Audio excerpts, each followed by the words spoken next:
ਵਾਹਿਗੁਰੂ ਜੀ ਕਾ ਖਾਲਸਾ ਵਾਹਿਗੁਰੂ ਜੀ ਕੀ ਫਤਿਹ। ਮੈਂ ਆਪ ਜੀ ਦਾ ਦਾਸ ਰਜਿੰਦਰ ਸਿੰਘ ਖਾਲਸਾ ਪੰਚਾਇਤ ਪੰਥ ਦਾ ਇੱਕ ਹੋਰ ਮੁੱਦਾ ਲੈ ਕੇ ਆਪ ਜੀ ਦੀ ਅਦਾਲਤ ਵਿੱਚ ਹਾਜ਼ਰ ਹੋਇਆ। ਮੈਂ ਅੱਜ ਦੇ ਮੁੱਦੇ ਦੀ ਵਿਚਾਰ ਸ਼ੁਰੂ ਕਰਨ ਤੋਂ ਪਹਿਲਾਂ ਇੱਕ ਬੇਨਤੀ ਕਰਨਾ ਚਾਹੁੰਦਾ ਕਿ ਸਿੱਖ ਕੌਮ ਗਿਆਨ ਆਧਾਰਿਤ ਕੌਮ ਹੈ। ਸਾਨੂੰ ਗੁਰੂ ਗ੍ਰੰਥ ਸਾਹਿਬ ਜੀ ਦੇ ਲੜ ਲਾਇਆ ਗੁਰੂ ਗੋਬਿੰਦ ਸਿੰਘ ਪਾਤਸ਼ਾਹ ਨੇ ਆਖਰੀ ਜੋ ਹੁਕਮ ਕੀਤਾ, ਆਗਿਆ ਭਈ ਅਕਾਲ ਕੀ ਤਵੇ ਚਲਾਇਓ ਪੰਥ ਸਭ ਸਿੱਖਣ ਕੋ ਹੁਕਮ ਹੈ ਗੁਰੂ ਮਾਨਿਓ ਗ੍ਰੰਥ, ਜੋ ਗਿਆਨੀ ਗਿਆਨ ਸਿੰਘ ਜੀ ਦੇ ਇਸ ਦੋਹਰੇ ਨਾਲ ਅਸੀਂ ਰੋਜ਼ ਦ੍ਰਿੜ ਕਰਦੇ ਹਾਂ, ਰਟਦੇ ਹਾਂ।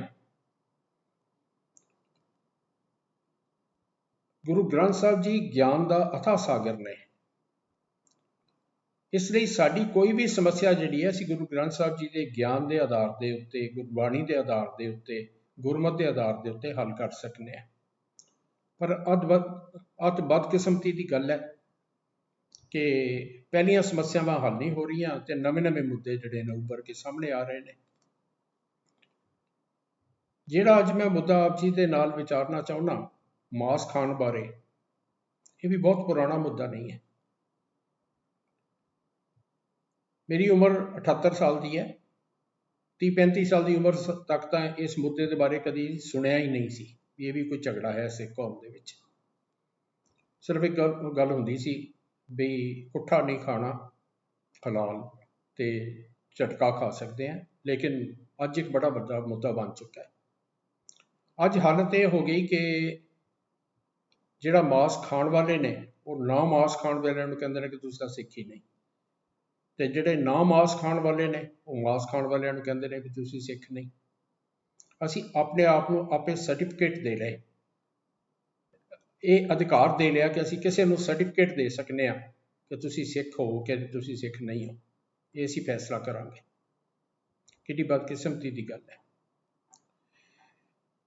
ਮੈਂ ਮੁੱਦੇ ਦੀ ਵਿਚਾਰ ਸ਼ੁਰੂ ਕਰਨ ਤੋਂ ਪਹਿਲਾਂ ਇੱਕ ਬੇਨਤੀ ਕਰਨਾ ਚਾਹੁੰਦਾ। ਇਸ ਮੁੱਦੇ ਨੂੰ ਵਿਚਾਰਨ ਦਾ ਮੇਰਾ ਕੋਈ ਇਹ ਮਕਸਦ ਨਹੀਂ ਕਿ ਕਿਸੇ ਨੂੰ ਮਾਸ ਖਾਣ ਵਾਸਤੇ ਕਹਿਣਾ ਹੈ ਜਾਂ ਜਿਹੜਾ ਖਾਂਦਾ ਹੈ ਉਹਨੂੰ ਮਨਾ ਕਰਨਾ ਹੈ। ਨਾ ਖਾਣ ਵਾਲੇ ਨੂੰ ਪ੍ਰੇਰਨਾ ਚਾਹੁੰਦਾ ਤੇ ਨਾ ਖਾਣ ਵਾਲੇ ਨੂੰ ਮਨਾ ਕਰਨਾ ਚਾਹੁੰਦਾ। ਮੈਂ ਤੇ ਗੁਰਮਤਿ ਦੇ ਆਧਾਰ ਦੇ ਉੱਤੇ ਇਸ ਮਸਲੇ ਦਾ ਜੋ ਸੱਚਾਈ ਹੈ ਉਸ ਆਪਦੇ ਸਾਹਮਣੇ ਲਿਆਉਣਾ ਚਾਹੁੰਦਾ। ਉਹ ਸੱਚਾਈ ਜੇ ਸਾਨੂੰ ਸਮਝ ਲੱਗ ਗਈ ਫਿਰ ਕੋਈ ਸਮੱਸਿਆ ਨਹੀਂ ਹੋਏਗੀ।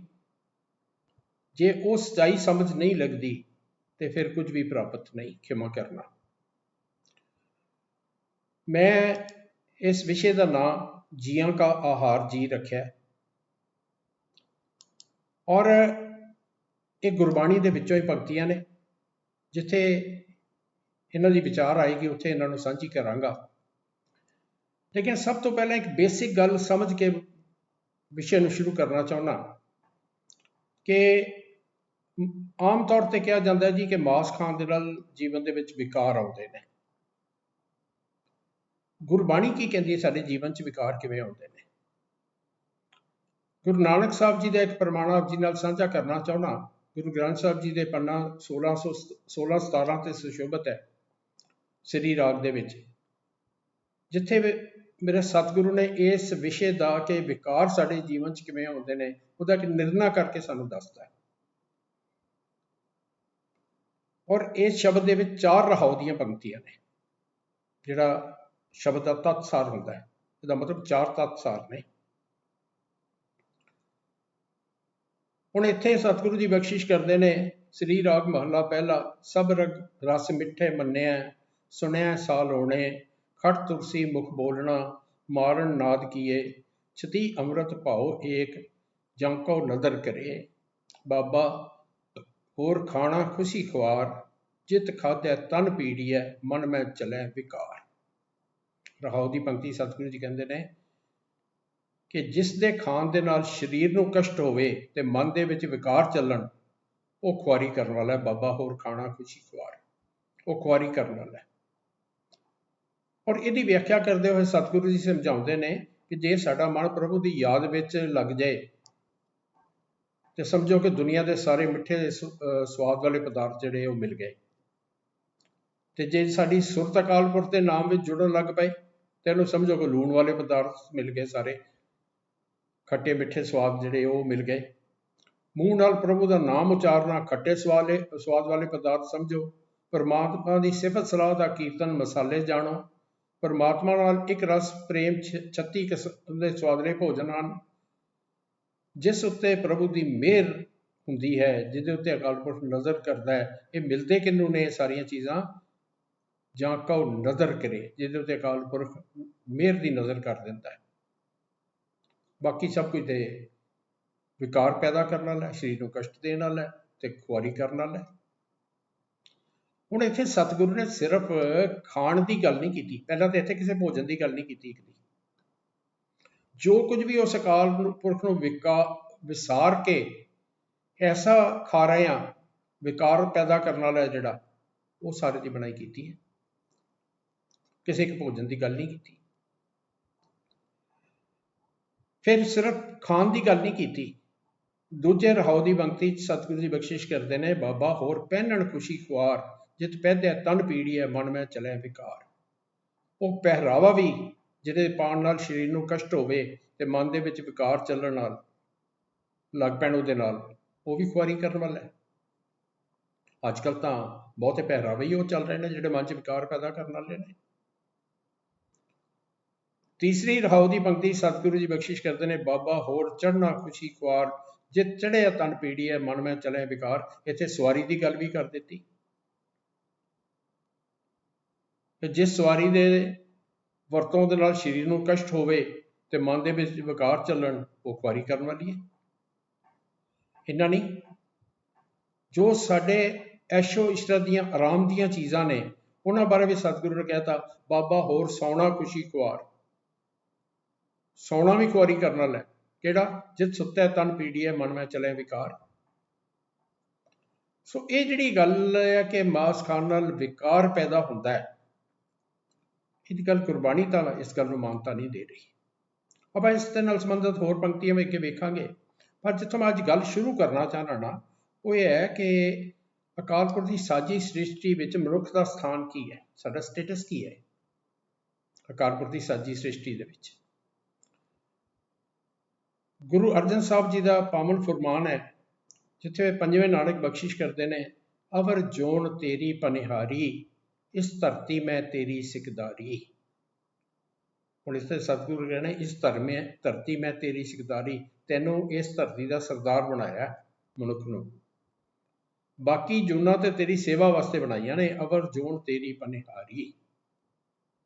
बाकी जोना ते तेरी सेवा वास्ते ने, तेरिया सेवक ने, तेरिया सहूलतां वास्ते बनाइया ने, ताकि तेरा जीवन जिहड़ा सुखी हो सके, आराम नाल बतीत हो सके, तेरिया सारिया लोड़ां पूरियां हो सकन, इहदे वास्ते बनाइया। मेरा फैसला नहीं, गुरबाणी दा, सतगुरु दा, गुरु अर्जन साहब दा। गुरु अर्जन साहब एक होर फरमान दे विच बख्शिश करते हैं, लख 84 जोन सबाई, मानस कहो प्रभ दी वडियाई, इस पौड़ी ते जोन अर चूकै, सो आए जाए दुख पाइंदा। गुरबाणी लख 84 वाली गल नूं, 84 लख जूना की गल नूं मानता नहीं देती, लेकिन बार बार वरत्या गया गुरबाणी में एक ईडियम के तौर पर कि असी समझ रहे हैं कि 84 लख जूना होंदियां। सतगुरु तुसीं समझते हो कि 84 लख जूना होंदियां। गुरबाणी तो कहती है, तिस भावे ता करे विस्तार, तिस भावे ता एक अंकार। उन्होंने चंगा लगे तो जिन्ना मर्जी अपना विस्तार कर लेंदा है, तो वह मन करे तो सब कुछ अपने अंदर समेट लेता है। सो वो अकाल पुरख जिन्ना चाहे विस्तार कर सकता है, जिन्ना चाहे उन्होंने समेट सकता है। लेकिन जो भी जूना ने तो साढ़े सामने ने ना जी, 84 की गिनती जो आप छड्ड दईए, जूना की तो गिनती आप कर नहीं सकते। उन्हां सारियां दे विचों लख 84 जोन सबाई, मानस को प्रभ दी वडियाई, मनुख नूं वडियाई दिती है, मनुख सरदार है इन्हां सारियां जूनां दा। पर इत्थे नाल एक कंडीशन लाती सतगुरु ने, इस पौड़ी ते जो नर चूकै, सो आए जाए दुख पाइंदा। जिहड़ा ये जीवन का कीमती समा अजाई गवा लेगा, वो जन्म मरण के गेड़ दे विच पै के अपना जीवन जिहड़ा खराब कर लेगा। ये सतगुरु का कीता होया फैसला है कि जे असी इस मौके नूं गवा लिया, उस अकाल पुरख की सिफत सलाह दे विच नहीं लगे, तो फिर ये समझ लीए कि असी जीवन का समा अजाई गवा दिता है, फिर जोना च भटकांगे। ਇੱਕ ਆਮ ਤੌਰ ਤੇ ਕਿਹਾ ਜਾਂਦਾ ਜੀ ਕਿ ਇਹ ਭੋਜਨ ਜਿਹੜਾ ਸਾਕਤੀ ਭੋਜਨ ਹੈ, ਕੁਝ ਹੋਰ ਲਫ਼ਜ਼ ਵਰਤੇ ਜਾਂਦੇ ਨੇ, ਇਹ ਅਪਵਿੱਤਰ ਭੋਜਨ ਹੈ ਮਾਸ ਵਾਲਾ, ਤੇ ਦੂਜੇ ਜਿਹੜੇ ਨੇ ਪਵਿੱਤਰ ਭੋਜਨ ਨੇ। ਅਸੀਂ ਆਪਣੇ ਤੌਰ ਤੇ ਕੋਈ ਫੈਸਲਾ ਕਰਨ ਦੀ ਬਜਾਏ ਹਰ ਫੈਸਲਾ ਗੁਰਬਾਣੀ ਤੋਂ ਲਵਾਂਗੇ, ਗੁਰੂ ਗ੍ਰੰਥ ਸਾਹਿਬ ਤੋਂ ਲਵਾਂਗੇ। ਆਓ ਗੁਰਬਾਣੀ ਰਾਹੀਂ ਉਹ ਸਮਝਣ ਦੀ ਕੋਸ਼ਿਸ਼ ਕਰਦੇ ਹਾਂ ਕਿ ਕਿਹੜਾ ਭੋਜਨ ਪਵਿੱਤਰ ਹੈ ਤੇ ਕਿਹੜਾ ਅਪਵਿੱਤਰ ਹੈ। ਗੁਰੂ ਨਾਨਕ ਸਾਹਿਬ ਜੀ ਦਾ ਪਾਵਨ ਫਰਮਾਨ ਹੈ, ਜਿੱਥੇ ਸਤਿਗੁਰੂ ਜੀ ਬਖਸ਼ਿਸ਼ ਕਰਦੇ ਨੇ, ਸੋ ਕਿਉਂ ਮਨੋ ਵਿਸਾਰੀਐ ਜਾ ਕੇ ਜੀ ਪ੍ਰਾਣ, ਤਿਸ ਬਿਨ ਸਭ ਅਪਵਿੱਤਰ ਹੈ ਜੇਤਾ ਪਹਿਨਣ ਖਾਣ, ਹੋਰ ਗੱਲਾਂ ਸਭ ਕੂੜੀਆਂ ਤੁਧ ਭਾਵੈ ਪ੍ਰਵਾਨ। ਮੈਂ ਤਾਂ ਸਮਝਦਾ ਗੁਰੂ ਨਾਨਕ ਸਾਹਿਬ ਨੇ 3 ਪੰਕਤੀਆਂ ਦੇ ਵਿੱਚ ਇਸ ਵਿਸ਼ੇ ਦਾ ਪੂਰਾ ਨਿਬੇੜਾ ਕਰ ਦਿੱਤਾ ਹੈ। ਸੋ ਕਿਉਂ ਮਨੋ ਵਿਸਾਰੀਏ ਜਾ ਕੇ ਜੀ ਪ੍ਰਾਣ, ਜਿਹਨੇ ਜਿੰਦ ਦਿੱਤੀ ਹੈ, ਸਰੀਰ ਦਿੱਤਾ ਹੈ, ਉਹਨੂੰ ਕਿਉਂ ਵਿਸਾਰ ਰਹੇ ਹਾਂ, ਉਹਨੂੰ ਕਿਉਂ ਭੁੱਲੇ ਪਏ ਹਾਂ? ਉਹਦੇ ਬਿਨਾਂ ਸਭ ਕੁਝ ਪਵਿੱਤਰ ਹੈ, ਤਿਸ ਬਿਨ ਸਭ ਪਵਿੱਤਰ ਹੈ। ਜੇ ਉਹਨੂੰ ਭੁੱਲੇ ਹੋਏ ਹਾਂ, ਸਭ ਕੁਝ ਹੀ ਪਵਿੱਤਰ ਹੈ। ਜਿੰਨਾ ਪਹਿਨ ਰਹੇ ਹਾਂ, ਜਿੰਨਾ ਖਾ ਰਹੇ ਹਾਂ, ਸਭ ਕੁਝ ਹੀ ਪਵਿੱਤਰ ਹੈ। ਅਸਲ ਗੱਲ ਤੇ ਇਹ ਹੈ, ਹੋਰ ਗੱਲਾਂ ਸਭ ਕੂੜੀਆਂ, ਬਾਕੀ ਸਭ ਝੂਠੀਆਂ ਗੱਲਾਂ ਨੇ। ਤੁਧ ਭਾਵੈ ਪ੍ਰਵਾਨ, ਜੋ ਉਸ ਅਕਾਲ ਪੁਰਖ ਨੂੰ ਚੰਗਾ ਲੱਗਦਾ ਹੈ, ਉਹੀ ਚੰਗਾ ਹੈ, ਉਹੀ ਵਧੀਆ ਹੈ, ਉਹੀ ਸਕਾਰਥ ਹੈ, ਉਹਨੂੰ ਨਾ ਕਦੀ ਭੁੱਲੀਏ। ਇੱਥੇ ਕੋਈ ਕਿਸੇ ਭੋਜਨ ਦੀ ਗੱਲ ਨਹੀਂ ਕੀਤੀ ਗਈ, ਕਿਸੇ ਇੱਕ ਭੋਜਨ ਦੀ, ਕਿਸੇ ਇੱਕ ਪਹਿਨਣ ਦੀ। ਜੋ ਕੁਝ ਵੀ ਉਸ ਅਕਾਲ ਪੁਰਖ ਨੂੰ ਵਿਸਾਰ ਕੇ ਭੁੱਲ ਕੇ ਪਹਿਨ ਰਹੇ ਹਾਂ ਜਾਂ ਖਾ ਰਹੇ ਹਾਂ, ਉਹ ਸਭ ਕੁਝ ਹੀ ਪਵਿੱਤਰ ਹੈ। ਇਹ ਸਤਿਗੁਰੂ ਦਾ ਫੈਸਲਾ ਹੈ। ਹੁਣ ਇਹ ਪ੍ਰਮਾਣ ਗੁਰੂ ਰਾਮਦਾਸ ਪਾਤਸ਼ਾਹ ਦਾ ਉਚਾਰਨ ਕੀਤਾ ਹੋਇਆ, ਜਿੱਥੇ ਚੌਥੇ ਨਾਨਕ ਬਖਸ਼ਿਸ਼ ਕਰਦੇ ਨੇ, ਜੋ ਬਿਨ ਸਤਿਗੁਰ ਸੇਵੇ ਖਾਂਦੇ ਪਹਿਨਦੇ, ਸੇ ਮੂਏ ਮਰ ਜੰਮੇ ਕੋੜੇ, ਕੋਈ ਹਾਜ਼ਰ ਮਿੱਠਾ ਬੋਲਦੇ, ਬਾਹਰ ਵਿਸ ਕੱਢੈ ਮੁਖ ਭੋਲੇ, ਮਨ ਖੋਟੇ ਦਏ ਵਿਛੋੜੇ। ਬਿਨ ਸਤਿਗੁਰ ਸੇਵੇ ਖਾਂਦੇ ਪਹਿਨਦੇ, ਅਕਾਲ ਪੁਰਖ ਤੋਂ ਵਿਸਾਰ ਕੇ ਜੋ ਕੁਝ ਵੀ ਖਾਣੇ ਪਹਿਨਦੇ ਆ, ਉਹਦੀ ਸੇਵਾ ਤੋਂ ਸਖਣੇ ਹੋ ਕੇ ਬਿਨ ਸਤਿਗੁਰ ਸੇਵੇ ਜੋ ਕੁਝ ਵੀ ਖਾ ਪੀ ਰਹੇ ਹਾਂ, ਚਾਹੇ ਖਾ ਰਹੇ ਹਾਂ, ਚਾਹੇ ਪੀ ਰਹੇ ਹਾਂ, ਚਾਹੇ ਪਹਿਨ ਰਹੇ ਹਾਂ, ਪਹਿਨਣ ਦੀ ਗੱਲ ਵੀ ਨਾਲ ਹੈ, ਖਾਂਦੇ ਪਹਿਨਦੇ। ਸਤਿਗੁਰ ਕਹਿੰਦੇ ਨੇ ਉਹ ਤਾਂ ਕੋੜੇ ਨੇ, ਉਹ ਲੋਕ, ਉਹ ਤਾਂ ਮੁੜ ਮੁੜ ਕੇ ਜੰਮਦੇ ਮਰਦੇ ਨੇ, ਮਰ ਜੰਮੇ ਕੋੜੇ ਲੋਕ ਨੇ, ਮਰ ਮੁੜ ਕੇ ਮਰ ਜੰਮਦੇ ਨੇ। ਔਰ ਇਹਨਾਂ ਬਾਰੇ ਇੱਕ ਹੋਰ ਗੱਲ ਖਾਸ ਜਿਹੜੀ ਸਤਿਗੁਰ ਨੇ ਇੱਥੇ ਕਹੀ, ਕਿ ਮੂੰਹ ਬੜੇ ਮਿੱਠੇ ਬੋਲਦੇ ਨੇ, ਉਹ ਹਾਜ਼ਰ ਮਿੱਠਾ ਬੋਲਦੇ, ਲੇਕਿਨ ਅੰਦਰ ਜ਼ਹਿਰ ਹੈ। ਸਾਹਮਣੇ ਮਿੱਠਾ ਬੋਲਣਗੇ, ਪਿੱਛੇ ਤੁਹਾਡੇ ਜਿਹੜੇ ਜ਼ਹਿਰ ਬੋਲਣਗੇ, ਬਦਨਾਮੀ ਕਰਨਗੇ, ਬਦਖੋਈ ਕਰਨਗੇ, ਨਿੰਦਾ ਚੁਗਲੀ ਕਰਨਗੇ, ਕਿਉਂਕਿ ਮਨ ਦੇ ਵਿੱਚ ਖੋਟ ਹੈ। ਮਨ ਖੋਟੇ ਦਏ ਵਿਛੋੜੇ, ਅਕਾਲ ਪੁਰਖ ਨੂੰ ਇਸ ਕਰਕੇ ਵਿਛੋੜਾ ਪਿਆ ਹੋਇਆ, ਕਿਉਂਕਿ ਮਨ ਦੇ ਵਿੱਚ ਖੋਟ ਹੈ। ਇਹ ਤੀਸਰਾ ਇੱਕ ਹੋਰ ਪ੍ਰਮਾਣ ਗੁਰੂ ਨਾਨਕ ਸਾਹਿਬ ਦਾ ਉਚਾਰਨ ਕੀਤਾ ਹੋਇਆ, ਜਿਤ ਮੁਖ ਨਾਮ ਨਾ ਉਚਰੈ, ਬਿਨ ਨਾਮੈ ਰਸ ਖਾਹੇ, ਨਾਨਕ ਇਹਵੈ ਜਾਣੀਐ, ਤਿਤ ਮੁਖ ਥੁੱਕਾ ਪਾਹੇ। ਕਿਸੇ ਇੱਕ ਭੋਜਨ ਦੀ ਗੱਲ ਨਹੀਂ ਕੀਤੀ। ਸਤਿਗੁਰੂ ਤੇ ਕਹਿੰਦੇ ਨੇ, ਜੋ ਕੁਝ ਵੀ ਖਾ ਪੀ ਰਹੇ ਹਾਂ, ਜੇ ਉਸ ਅਕਾਲ ਪੁਰਖ ਨੂੰ ਯਾਦ ਕੀਤੇ ਬਗੈਰ, ਉਹਦਾ ਸ਼ੁਕਰਾਨਾ ਕੀਤੇ ਬਗੈਰ ਖਾ ਪੀ ਰਹੇ ਹਾਂ, ਤੇ ਸਮਝ ਲਓ ਮੂੰਹ ਦੇ ਵਿੱਚ ਥੁੱਕਾ ਪਾ ਰਹੇ ਹਾਂ। ਜਿਤ ਮੁਖ ਨਾਮ ਨਾ ਉਚਰੈ, ਉਸ ਅਕਾਲ ਪੁਰਖ ਦਾ ਸ਼ੁਕਰਾਨਾ ਨਹੀਂ ਕਰਦਾ, ਉਹਦਾ ਨਾਮ ਨਹੀਂ ਲੈਂਦਾ। ਬਿਨ ਨਾਮੈ ਰਸ ਖਾਏ, ਉਹਦੇ ਬਗੈਰ ਹੀ ਖਾਣਾ ਪੀਣਾ ਸ਼ੁਰੂ ਕਰ ਦਿੰਦਾ ਭੋਜਨ, ਕੋਈ ਵੀ ਭੋਜਨ। ਇਹ ਸਮਝ ਲਓ ਕਿ ਮੂੰਹ ਦੇ ਵਿੱਚ ਥੁੱਕਾ ਪਾ ਰਿਹਾ। ਮੈਂ ਵਿਸ਼ੇ ਤੋਂ ਬਾਹਰ ਜਾ ਕੇ ਇੱਕ ਛੋਟੀ ਜਿਹੀ ਬੇਨਤੀ ਕਰਾਂ। ਹਰ ਸਿੱਖ ਨੂੰ ਇੱਕ ਤੇ ਨੇਮ ਬਣਾਉਣਾ ਚਾਹੀਦਾ ਨਾ, ਕਿ ਜਿਸ ਵੇਲੇ ਵੀ ਕੋਈ ਭੋਜਨ ਛਕਣ ਲੱਗੀ ਹੈ, ਮੂਲ ਮੰਤਰ ਦਾ ਇੱਕ ਪਾਠ ਕਰਕੇ ਤੇ ਇੰਨੀ ਗੱਲ ਤਾਂ ਜ਼ਰੂਰ ਕਹਿਆ ਕਰੀਏ, ਤੋਂ ਦਾਤਾ ਦਾਤਾਰ ਤੇਰਾ ਦਿੱਤਾ ਖਾਵਣਾ, ਉਹਦਾ ਸ਼ੁਕਰਾਨਾ ਤਾਂ ਕਰੀਏ। ਮੈਂ ਆਪਣੇ ਵਿਸ਼ੇ ਤੇ ਵਾਪਸ ਆਵਾਂ। ਹੁਣ ਇੱਥੇ 3 ਪ੍ਰਮਾਣ ਆਪਾਂ ਵੇਖੇ, ਤਿੰਨਾਂ ਦੇ ਵਿੱਚ ਇਹੀ ਗੱਲ ਹੈ ਕਿ ਜੋ ਕੁਝ ਵੀ ਅਕਾਲ ਪੁਰਖ ਨੂੰ ਭੁੱਲ ਕੇ ਖਾ ਪੀ ਰਹੇ ਹਾਂ, ਪਹਿਨ ਰਹੇ ਹਾਂ, ਉਹ ਸਭ ਅਪਵਿੱਤਰ ਹੈ। ਇਸ ਪ੍ਰਮਾਣ 'ਚ ਵੀ ਗੁਰੂ ਨਾਨਕ ਸਾਹਿਬ ਜੀ ਬਖਸ਼ਿਸ਼ ਕਰਦੇ ਨੇ, ਫਿਟ ਅਵੇਹਾ ਜੀਵਿਆ, ਜਿਤ ਖਾਏ ਵਧਾਇਆ ਪੇਟ। ਜੇ ਸਿਰਫ ਖਾਣ ਲਈ ਜੀ ਰਹੇ ਹਾਂ, ਖਾ ਖਾ ਕੇ ਪੇਟ ਵਧਾਈ ਜਾ ਰਹੇ ਹਾਂ, ਤਾਂ ਸਤਿਗੁਰੂ ਕਹਿੰਦੇ ਨੇ ਲਾਹਨਤ ਯੋਗ ਹੈ ਇਹੋ ਜਿਹਾ ਜੀਵਨ। ਨਾਨਕ ਸੱਚੇ ਨਾਮ ਮਿਣ ਸਭੋ ਦੁਸ਼ਮਣ ਹੇਤ। ਜੇ ਅਕਾਲ ਪੁਰਖ ਨੂੰ ਵਿਸਾਰ ਦਈਏ ਨਾ, ਤੇ ਸਾਰਾ ਸੰਸਾਰ ਹੀ ਸਾਡਾ ਫਿਰ ਦੁਸ਼ਮਣ ਹੋ ਜਾਂਦਾ ਹੈ। ਸਾਰਾ ਸੰਸਾਰ ਹੀ ਸਾਨੂੰ ਦੁਸ਼ਮਣ ਨਜ਼ਰ ਆਉਣ ਲੱਗ ਪੈਂਦਾ ਹੈ। ਅਸੀਂ ਜੀਣ ਲਈ ਖਾਣਾ, ਖਾਣ ਲਈ ਨਹੀਂ ਜੀਣਾ। ਔਰ ਜੇ ਜੀਣ ਲਈ ਜੋ ਕੁਝ ਖਾ ਰਹੇ ਆ ਨਾ, ਉਹ ਸਭ ਪਵਿੱਤਰ ਹੈ, ਉਹਦੇ ਵਿੱਚ ਕੁਝ ਵੀ ਅਪਵਿੱਤਰ ਨਹੀਂ। ਇਹ ਫੈਸਲਾ ਮੇਰਾ ਨਹੀਂ, ਮੇਰੇ ਸਤਿਗੁਰੂ ਦਾ ਹੈ, ਗੁਰਬਾਣੀ ਦਾ ਫੈਸਲਾ ਹੈ। ਹੁਣ ਇੱਕ ਹੋਰ ਗੱਲ ਕਹੀ ਜਾਂਦੀ ਹੈ ਕਿ ਜੀ ਇਹ ਤੇ ਰਸ ਚੰਬੜੇ ਹੋਏ ਨੇ ਸਾਡੇ ਜੀਵਨ ਨੂੰ, ਰਸਾਂ ਨੂੰ ਤਿਆਗਣ ਲਈ ਕਹਿੰਦੀ ਹੈ ਗੁਰਬਾਣੀ। ਬਿਲਕੁਲ ਠੀਕ ਹੈ, ਇਹਦੇ ਵਿੱਚ ਕੋਈ ਸ਼ੱਕ ਨਹੀਂ ਕਿ ਗੁਰਬਾਣੀ ਰਸਾਂ ਨੂੰ ਤਿਆਗਣ ਲਈ ਕਹਿੰਦੀ ਹੈ। ਪਰ ਸਮਝ ਲਈਏ ਕਿ ਕਿਹੜੇ ਰਸ ਚੰਬੜੇ ਹੋਏ ਨੇ, ਪਹਿਲਾਂ ਪਤਾ ਲੱਗ ਜਾਏ, ਆਇਡੈਂਟੀਫਾਈ ਕਰ ਲਈਏ ਕਿ ਆਹ ਰਸ ਚੰਬੜੇ ਹੋਏ ਨੇ, ਫਿਰ ਉਹਨਾਂ ਰਸਾਂ ਨੂੰ ਤਿਆਗ ਦਈਏ, ਕੋਸ਼ਿਸ਼ ਕਰੀਏ। ਹੁਣ ਇੱਥੇ ਸਤਿਗੁਰੂ ਗੁਰੂ ਨਾਨਕ ਸਾਹਿਬ ਜੀ ਦਾ ਪਾਵਨ ਫੁਰਮਾਨ ਹੈ, ਜਿੱਥੇ ਮੇਰੇ ਸਤਿਗੁਰੂ ਬਖਸ਼ਿਸ਼ ਕਰਦੇ ਨੇ, ਰਸ ਸੋਇਨਾ ਰਸ ਰੂਪਾ ਕਾਮਣ ਰਸ ਪਰਮਲ ਕੀ ਬਾਸ, ਰਸ ਘੋੜੇ ਰਸ ਸੇਜਾ ਮੰਦਰ, ਰਸ ਮੀਠਾ ਰਸ ਮਾਸ, ਇਤੇ ਰਸ ਸਰੀਰ ਕੇ ਕਹਿ ਘਟ ਨਾਮ ਨਿਵਾਸ। ਚਲੋ ਦੇਖ ਲਈਏ ਜੀ ਕਿਹੜੇ ਰਸ ਲੱਗੇ ਹੋਏ ਨੇ। ਰਸ ਸੋਇਨਾ, ਸੋਨੇ ਦਾ ਰਸ ਲੱਗਾ ਹੋਇਆ। ਰਸ ਰੂਪਾ, ਚਾਂਦੀ ਦਾ ਰਸ ਹੈ। ਕਾਮਣ, ਸੁੰਦਰ ਇਸਤਰੀ ਦਾ ਰਸ ਹੈ, ਕਾਮ ਦਾ ਰਸ। ਰਸ ਪਰਮਲ ਕੀ ਬਾਸ, ਸੈਂਟ ਲਾਉਣੇ, ਵਧੀਆ ਵਧੀਆ ਸੁਗੰਧੀਆਂ ਖੁਸ਼ਬੂਆਂ ਲਾਉਣੀਆਂ।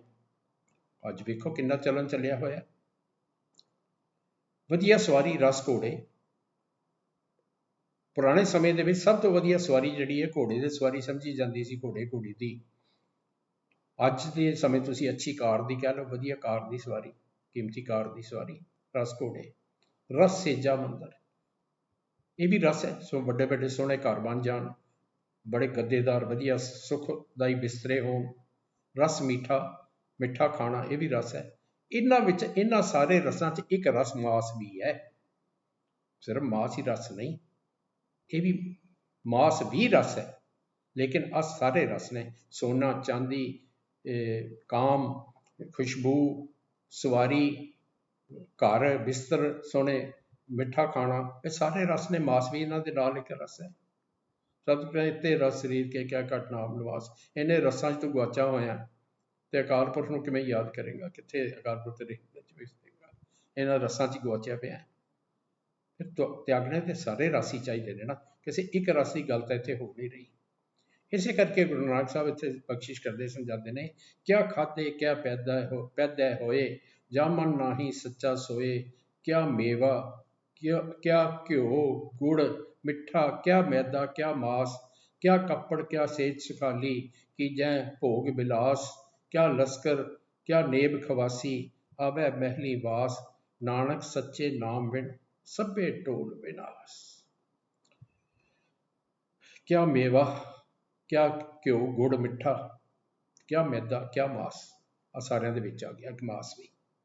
ਇੰਨਾ ਹੀ ਨਹੀਂ, ਕਿਆ ਕੱਪੜ ਕਿਆ ਸੇਜ ਸੁਖਾਲੀ, ਕੀਜੈ ਭੋਗ ਬਿਲਾਸ। ਇੱਥੇ ਹੀ ਨਹੀਂ, ਕਿਆ ਲਸਕਰ ਕਿਆ ਨੇਬ ਖਵਾਸੀ, ਵੱਡੀਆਂ ਵੱਡੀਆਂ ਫੌਜਾਂ, ਵੱਡੀ ਵੱਡੀ ਸਰਦਾਰੀ, ਨਵਾਬੀਆਂ, ਵੱਡੇ ਵੱਡੇ ਮਹਿਲ, ਆਵੇ ਮਹਿਲੀ ਵਾਸ। ਆ ਸਭ ਕੁਝ ਭੋਗਣ ਨਾਲ ਕੀ ਪ੍ਰਾਪਤ ਹੋ ਜਾਏਗਾ ਜੇ ਅਕਾਲ ਪੁਰਖ ਦਾ ਨਾਮ ਹਿਰਦੇ 'ਚ ਨਹੀਂ ਵਸਿਆ? ਨਾਨਕ ਸੱਚੇ ਨਾਮ ਬਿਨ ਸਭੇ ਟੋਲ ਵਿਨਾਸ਼। ਇਹ ਸਭ ਤੇ ਖਤਮ ਹੋ ਜਾਣ ਵਾਲੀਆਂ ਚੀਜ਼ਾਂ ਨੇ, ਵਿਨਾਸ਼ ਹੋ ਜਾਣ ਵਾਲੀਆਂ, ਕੋਈ ਰਹਿਣ ਵਾਲੀ ਨਹੀਂ। ਹੁਣ ਇੱਥੇ ਵੀ ਜੇ ਮਾਸ ਦੀ ਵੀ ਗੱਲ ਕੀਤੀ ਗਈ ਹੈ ਕਿ ਮਾਸ ਰਸ ਹੈ, ਲੇਕਿਨ ਇਕੱਲੇ ਮਾਸ ਦੀ ਗੱਲ ਤਾਂ ਨਹੀਂ ਹੋ ਰਹੀ ਕਿ ਮਾਸ ਹੀ ਰਸ ਹੈ। ਸਾਡੀ ਸੂਈ ਜਿਸ ਵੇਲੇ ਟਿਕ ਜਾਂਦੀ ਹੈ ਤਾਂ ਆ ਕੇ ਮਾਸ ਤੱਕ ਟਿਕ ਜਾਂਦੀ ਹੈ। ਜਿਸ ਵੇਲੇ ਅਸੀਂ ਇਸ ਗੱਲ ਨੂੰ ਗੁਰਬਾਣੀ ਰਾਹੀਂ ਸਮਝ ਲਈਏ ਕਿ ਕਿਹੜੇ ਕਿਹੜੇ ਰਸ ਲੱਗੇ ਹੋਏ ਨੇ, ਸਮਝ ਲਈਏ ਕਿ ਇਹ ਸਾਰੇ ਹੀ ਰਸ ਤਿਆਗਣੇ ਨੇ, ਤਾਂ ਗੱਲ ਬਣੇਗੀ। ਅਸੀਂ ਵੀ ਇਹ ਫੈਸਲਾ ਵੀ ਅਸੀਂ ਨਹੀਂ ਕਰਨਾ। ਇੱਕ ਹੋਰ ਬੇਨਤੀ ਕਰਾਂ ਕਿ ਅਸੀਂ ਭੋਜਨ ਦੇ ਬਗੈਰ ਰਹਿ ਸਕਦੇ ਹਾਂ, ਅਸੀਂ ਸਬਜ਼ੀਆਂ ਬਗੈਰ ਰਹਿ ਸਕਦੇ ਹਾਂ, ਕੱਪੜੇ ਪਹਿਨਣ ਬਗੈਰ ਰਹਿ ਸਕਦੇ ਹਾਂ? ਨਹੀਂ। ਫਿਰ ਇਹ ਤਾਂ ਸਾਰੇ ਰਸ ਨੇ। ਜਿਸ ਵੇਲੇ ਅਸੀਂ ਅਕਾਲ ਪੁਰਖ ਨੂੰ ਭੁੱਲ ਕੇ ਇਹਨਾਂ ਦੇ ਵਿੱਚ ਗਲਤਾਨ ਹੋ ਜਾਂਦੇ ਹਾਂ, ਉਸ ਅਕਾਲ ਪੁਰਖ ਨੂੰ ਭੁੱਲ ਹੀ ਜਾਂਦੇ ਹਾਂ ਜਿਹਨੇ ਸਭ ਕੁਝ ਦਿੱਤਾ ਹੈ, ਜਿਹੜਾ ਦੇਣ ਵਾਲਾ ਦਾਤਾ ਹੈ, ਜਿਹਦੀ ਹੁਣ ਆਪਾਂ ਗੱਲ ਕੀਤੀ, ਤੂੰ ਦਾਤਾ ਦਾਤਾਰ ਤੇਰਾ ਦਿੱਤਾ ਖਾਵਣਾ, ਉਹ ਭੁੱਲ ਜਾਂਦਾ ਹੈ। ਉਸ ਵੇਲੇ ਇਹ ਰਸ ਜਿਹੜੇ ਨੇ ਇਹ ਸਾਡੇ ਵਾਸਤੇ ਜ਼ਹਿਰ ਬਣ ਜਾਂਦੇ ਨੇ। ਲੇਕਿਨ ਸਰੀਰ ਦੀਆਂ ਲੋੜਾਂ ਤੇ ਜਿਹੜੀਆਂ ਉਹ ਪੂਰੀਆਂ ਕਰਨੀਆਂ, ਉਹਦੇ ਬਗੈਰ ਤਾਂ ਕੋਈ ਹੱਲ ਹੀ ਨਹੀਂ। ਤਾਂ ਹੁਣ ਆਪਾਂ ਇਹ ਸਮਝਣ ਦੀ ਕੋਸ਼ਿਸ਼ ਕਰਨੇ ਆ ਕਿ ਕਿਹੜੇ ਰਸ ਤਿਆਗਣੇ ਨੇ ਤੇ ਕਿਹੜੇ ਰਸ ਸਾਂਭਣੇ ਨੇ, ਔਰ ਗੁਰਬਾਣੀ ਦੇ ਆਧਾਰ ਤੇ ਹੀ ਸਮਝਾਂਗੇ। ਆਪਾਂ ਕੁਝ ਵੀ ਜਿਹੜਾ ਹੈ ਆਪਣੇ ਕੋਲੋਂ ਸਮਝਣ ਦੀ ਲੈਣ ਦੀ ਕੋਸ਼ਿਸ਼ ਨਹੀਂ ਕਰਨੀ। ਗੁਰੂ ਅਮਰਦਾਸ ਪਾਤਸ਼ਾਹ ਦੀਆਂ ਪਾਵਨ ਪੰਕਤੀਆਂ ਨੇ, ਜਿੱਥੇ ਸਤਿਗੁਰੂ ਜੀ ਬਖਸ਼ਿਸ਼ ਕਰਦੇ ਨੇ, ਇਹ ਮਨ ਮੇਰੇ ਬਾਵਲੇ ਹਰ ਰਸ ਚੱਖ ਸਾਧ ਪਾਏ, ਅਨਰਸ ਲਾਗਾ ਤੂੰ ਫਿਰੈ ਬਿਰਥਾ ਜਨਮ ਗਵਾਏ। ਅਨਰਸ ਲਾਗਾ ਤੂੰ ਫਿਰੈ, ਤੂੰ ਹੋਰ ਰਸਾਂ 'ਚ ਲੱਗਿਆ ਹੋਇਆ ਫਿਰਦਾ, ਗੁਆਚਿਆ ਹੋਇਆ, ਆਪਣਾ ਜੀਵਨ ਅਜਾਈਂ ਗਵਾ ਰਿਹਾ, ਬਿਰਥਾ ਜਨਮ ਗਵਾਏ, ਜੀਵਨ ਅਜਾਈਂ ਜਾ ਰਿਹਾ।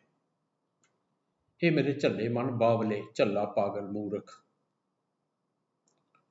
ਹਰ ਰਸ ਚੱਖ ਸਾਧ ਪਾਏ, ਉਸ ਅਕਾਲ ਪੁਰਖ ਦੇ ਨਾਮ ਦਾ ਰਸ ਚੱਖ, ਉਹਦਾ ਸਵਾਦ ਲੈ।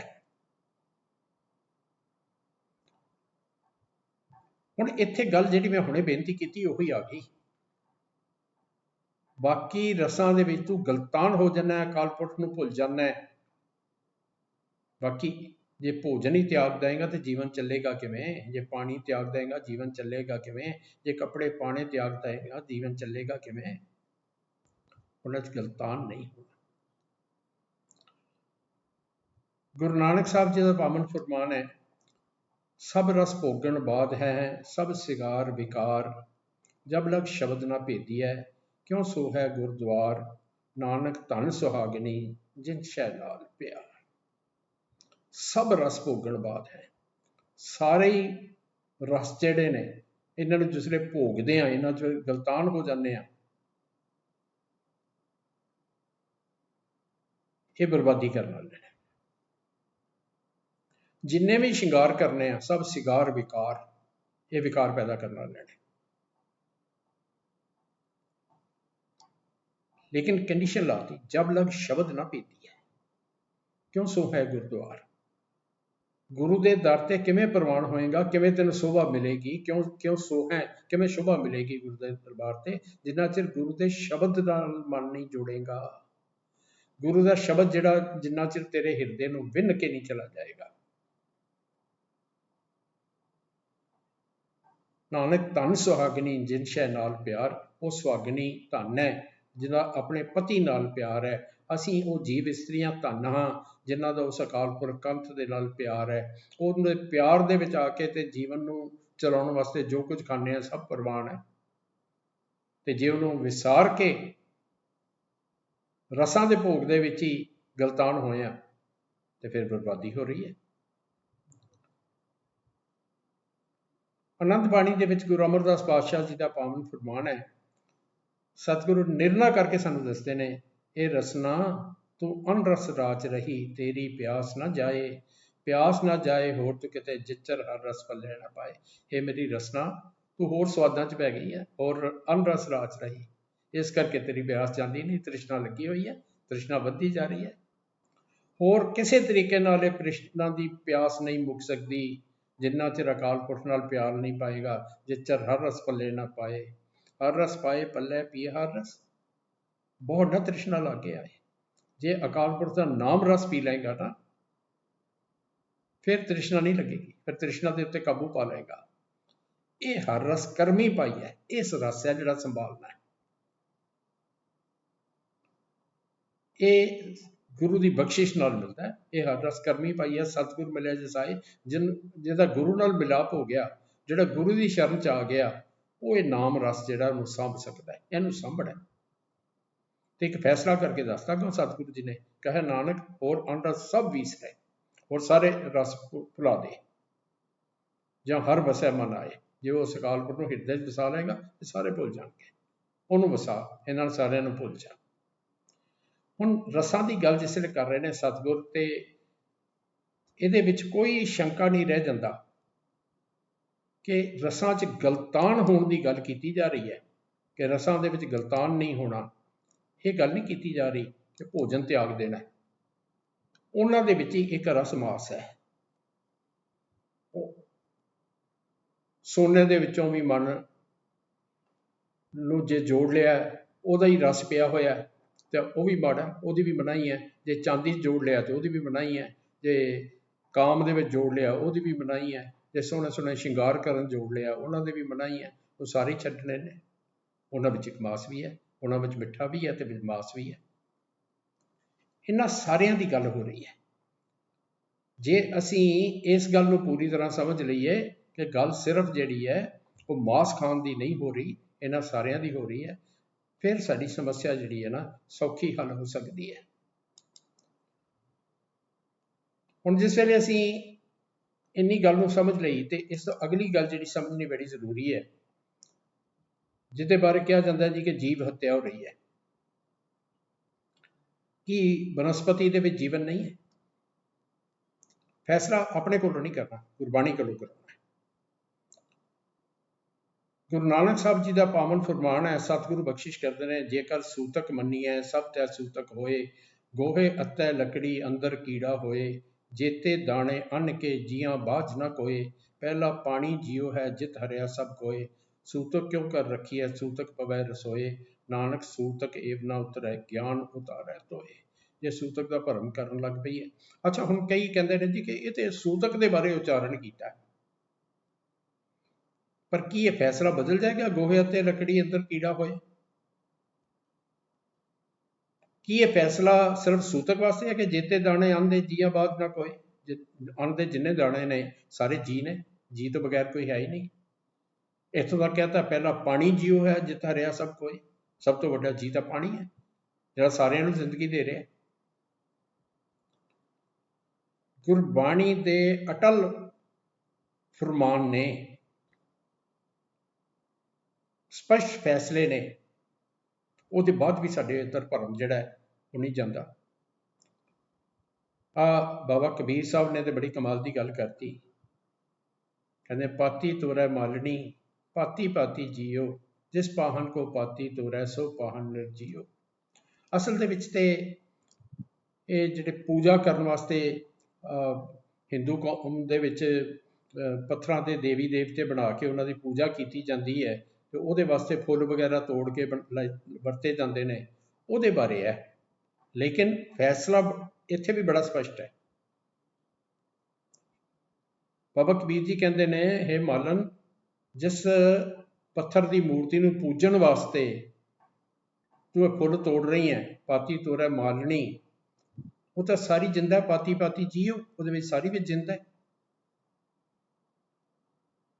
ਪਰ ਜਿਹੜੇ ਪੱਥਰ ਨੂੰ ਪੂਜਣ ਲਈ ਲੈ ਕੇ ਜਾ ਰਹੀ ਹੈ ਨਾ, ਜਿਸ ਪਾਹਨ ਕੋ ਪਾਤੀ ਤੋਰੈ ਸੋ ਪਾਹਨ ਨਿਰਜੀਓ, ਉਹਦੇ ਵਿੱਚ ਜਿੰਦ ਨਹੀਂ।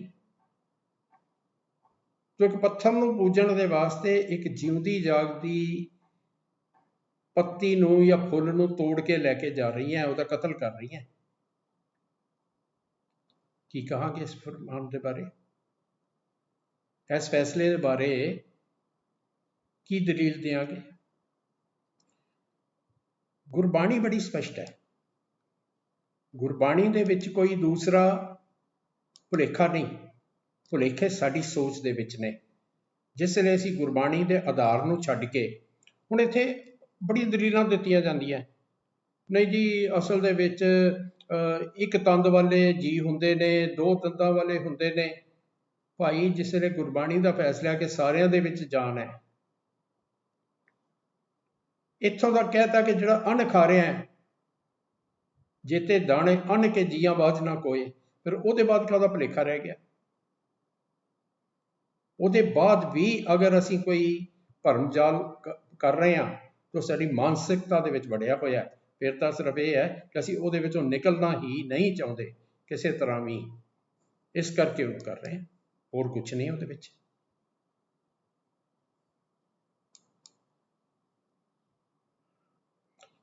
ਇੱਕ ਹੋਰ, ਗੁਰਬਾਣੀ ਵਿੱਚ ਕਈ ਵਾਰੀ ਮੁਰਦਾਰ ਸ਼ਬਦ ਆਉਂਦਾ ਹੈ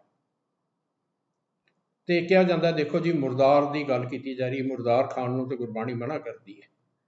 ਬਿਲਕੁਲ ਗੁਰਬਾਣੀ ਮੁਰਦਾਰ ਖਾਣ ਨੂੰ ਮਨਾ ਕਰਦੀ ਹੈ, ਵਿੱਚ ਕੋਈ ਸ਼ੱਕ ਨਹੀਂ। ਪਰ ਮੁਰਦਾਰ ਕਿਸ ਨੂੰ ਜਾ ਰਿਹਾ, ਇਹ ਤਾਂ ਸਮਝ ਲਈਏ। ਗੁਰੂ ਨਾਨਕ ਸਾਹਿਬ ਜੀ ਦਾ ਫਰਮਾਨ ਹੈ, ਸਤਿਗੁਰੂ ਇੱਕ ਨਿਰਣਾ ਕਰਕੇ ਦੱਸ ਰਹੇ ਨੇ, ਹੱਕ ਪਰਾਇਆ ਨਾਨਕਾ ਉਸ ਸੂਰ ਉਸ ਗਾਏ, ਗੁਰ ਪੀਰ ਹਾਮਾ ਤਾਂ ਭਰੇ ਜਾਂ ਮੁਰਦਾਰ ਨਾ ਖਾਏ। ਕੀ ਹੈ ਮੁਰਦਾਰ? ਹੱਕ ਪਰਾਇਆ ਨਾਨਕਾ। ਪਰਾਇਆ ਹੱਕ ਜਿਹੜਾ ਹੈ, ਅਸਲ ਦੇ ਵਿੱਚ ਮੁਸਲਮਾਨ ਕੌਮ ਦੇ ਵਿੱਚ ਸੂਰ ਨਹੀਂ ਖਾਦੇ। ਹਿੰਦੂ ਗਊ ਨਹੀਂ ਖਾਂਦੇ। ਹਿੰਦੂ ਗਊ ਇਸ ਕਰਕੇ ਨਹੀਂ ਖਾਂਦੇ ਕਿਉਂਕਿ ਗਊ ਨੂੰ ਪੂਜਦੇ ਨੇ। ਮੁਸਲਮਾਨ ਸੂअर ਦੀ ਪੂਜਾ ਨਹੀਂ ਕਰਦੇ, ਲੇਕਿਨ ਇੱਕ ਤੇ ਕਿਉਂਕਿ ਉਹਨੂੰ ਹਲਾਲ ਨਹੀਂ ਕੀਤਾ ਜਾ ਸਕਦਾ, ਉਹਦੀ ਗਰਦਨ ਦੇ ਵਿੱਚ ਹੱਡੀ ਹੁੰਦੀ ਹੈ। ਦੂਸਰਾ, ਉਹਨੂੰ ਗੰਦਾ ਜਾਨਵਰ ਸਮਝਦੇ ਨੇ, ਇਸ ਕਰਕੇ ਸੂअर ਨਹੀਂ ਖਾਂਦੇ। ਉਹਨਾਂ ਨੂੰ ਧਾਰਮਿਕ ਤੌਰ ਤੇ ਮਨਾਹੀ ਹੈ। ਜਿਵੇਂ ਹਿੰਦੂ ਧਾਰਮਿਕ ਤੌਰ ਤੇ ਗਊ ਨਹੀਂ ਖਾਂਦੇ, ਮੁਸਲਮਾਨ ਨੂੰ ਧਾਰਮਿਕ ਤੌਰ ਤੇ ਸੂअर ਦਾ ਮਾਸ ਖਾਣ ਦੀ ਮਨਾਹੀ ਹੈ। ਤੇ ਸਤਿਗੁਰੂ ਕਹਿੰਦੇ ਨੇ, ਜੇ ਤੂੰ ਕਿਸੇ ਦਾ ਹੱਕ ਮਾਰ ਕੇ ਖਾ ਰਿਹਾ ਹੈ ਤੇ ਇੰਜ ਸਮਝ ਜਿਵੇਂ ਮੁਸਲਮਾਨ ਸੂअर ਖਾ ਰਿਹਾ ਹੋਵੇ ਤੇ ਹਿੰਦੂ ਗਊ ਖਾ ਰਿਹਾ ਹੋਵੇ, ਉਹਦੇ ਬਰਾਬਰ ਹੈ ਕਿਸ ਦਾ ਹੱਕ ਮਾਰ ਕੇ ਖਾਣਾ। ਗੁਰ ਪੀਰ ਹਾਮਾ ਤਾਂ ਭਰੇ, ਗੁਰੂ ਪੈਗੰਬਰ ਤੇਰੀ ਸਿਫਾਰਿਸ਼ ਤਾਂ ਕਰੇਗਾ, ਤੇਰਾ ਹਾਮਾ ਤਾਂ ਭਰੇਗਾ ਜਾਂ ਮੁਰਦਾਰ ਨਾ ਖਾਏ। ਮੁਰਦਾਰ ਅਗਰ ਨਹੀਂ ਖਾਏਗਾ, ਪਰਾਏ ਹੱਕ ਦਾ। ਇੱਥੇ ਪਰਾਏ ਹੱਕ ਨੂੰ ਮੁਰਦਾਰ ਕਿਹਾ ਗਿਆ।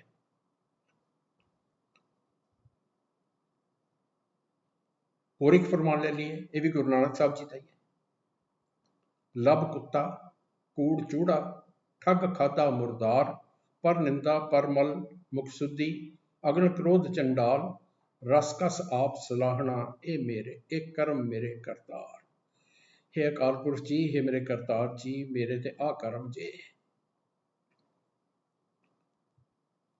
ਕੀ ਕਰਮ ਨੇ? ਲੱਭ ਕੁੱਤਾ, ਮੇਰੇ ਅੰਦਰ ਤੇ ਲੋਭ ਦਾ ਕੁੱਤਾ ਵੜਿਆ ਹੋਇਆ ਹੈ, ਜਿਹੜਾ ਹਰ ਵੇਲੇ ਹਰ ਪਾਸੇ ਮੂੰਹ ਮਾਰਨ ਨੂੰ ਦੌੜਦਾ ਹੈ। ਕੂੜ ਚੂੜਾ,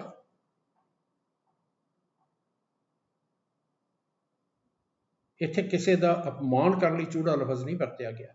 ਕੂੜ ਨੂੰ ਚੂੜਾ ਕਿਹਾ ਗਿਆ, ਕਿਸੇ ਮਨੁੱਖ ਨੂੰ ਨਹੀਂ ਕਿਹਾ ਗਿਆ।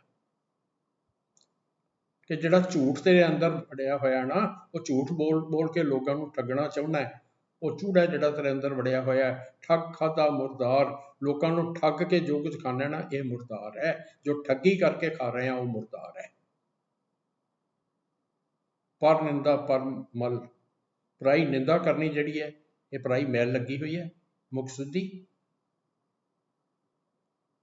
ਸਾਰੀ ਮੈਲ ਹੀ ਮੈਲ ਬੜੀ ਹੋਈ ਹੈ ਅੰਦਰ। ਅਗਨ ਕ੍ਰੋਧ ਚੰਡਾਲ, ਔਰ ਕ੍ਰੋਧੀ ਅਗਨੀ ਜਿਹੜੀ ਹੈ, ਇਹ ਚੰਡਾਲ ਹੈ ਜਿਹੜਾ ਸਾਡੇ ਜੀਵਨ ਦੇ ਵਿੱਚ ਹੈ।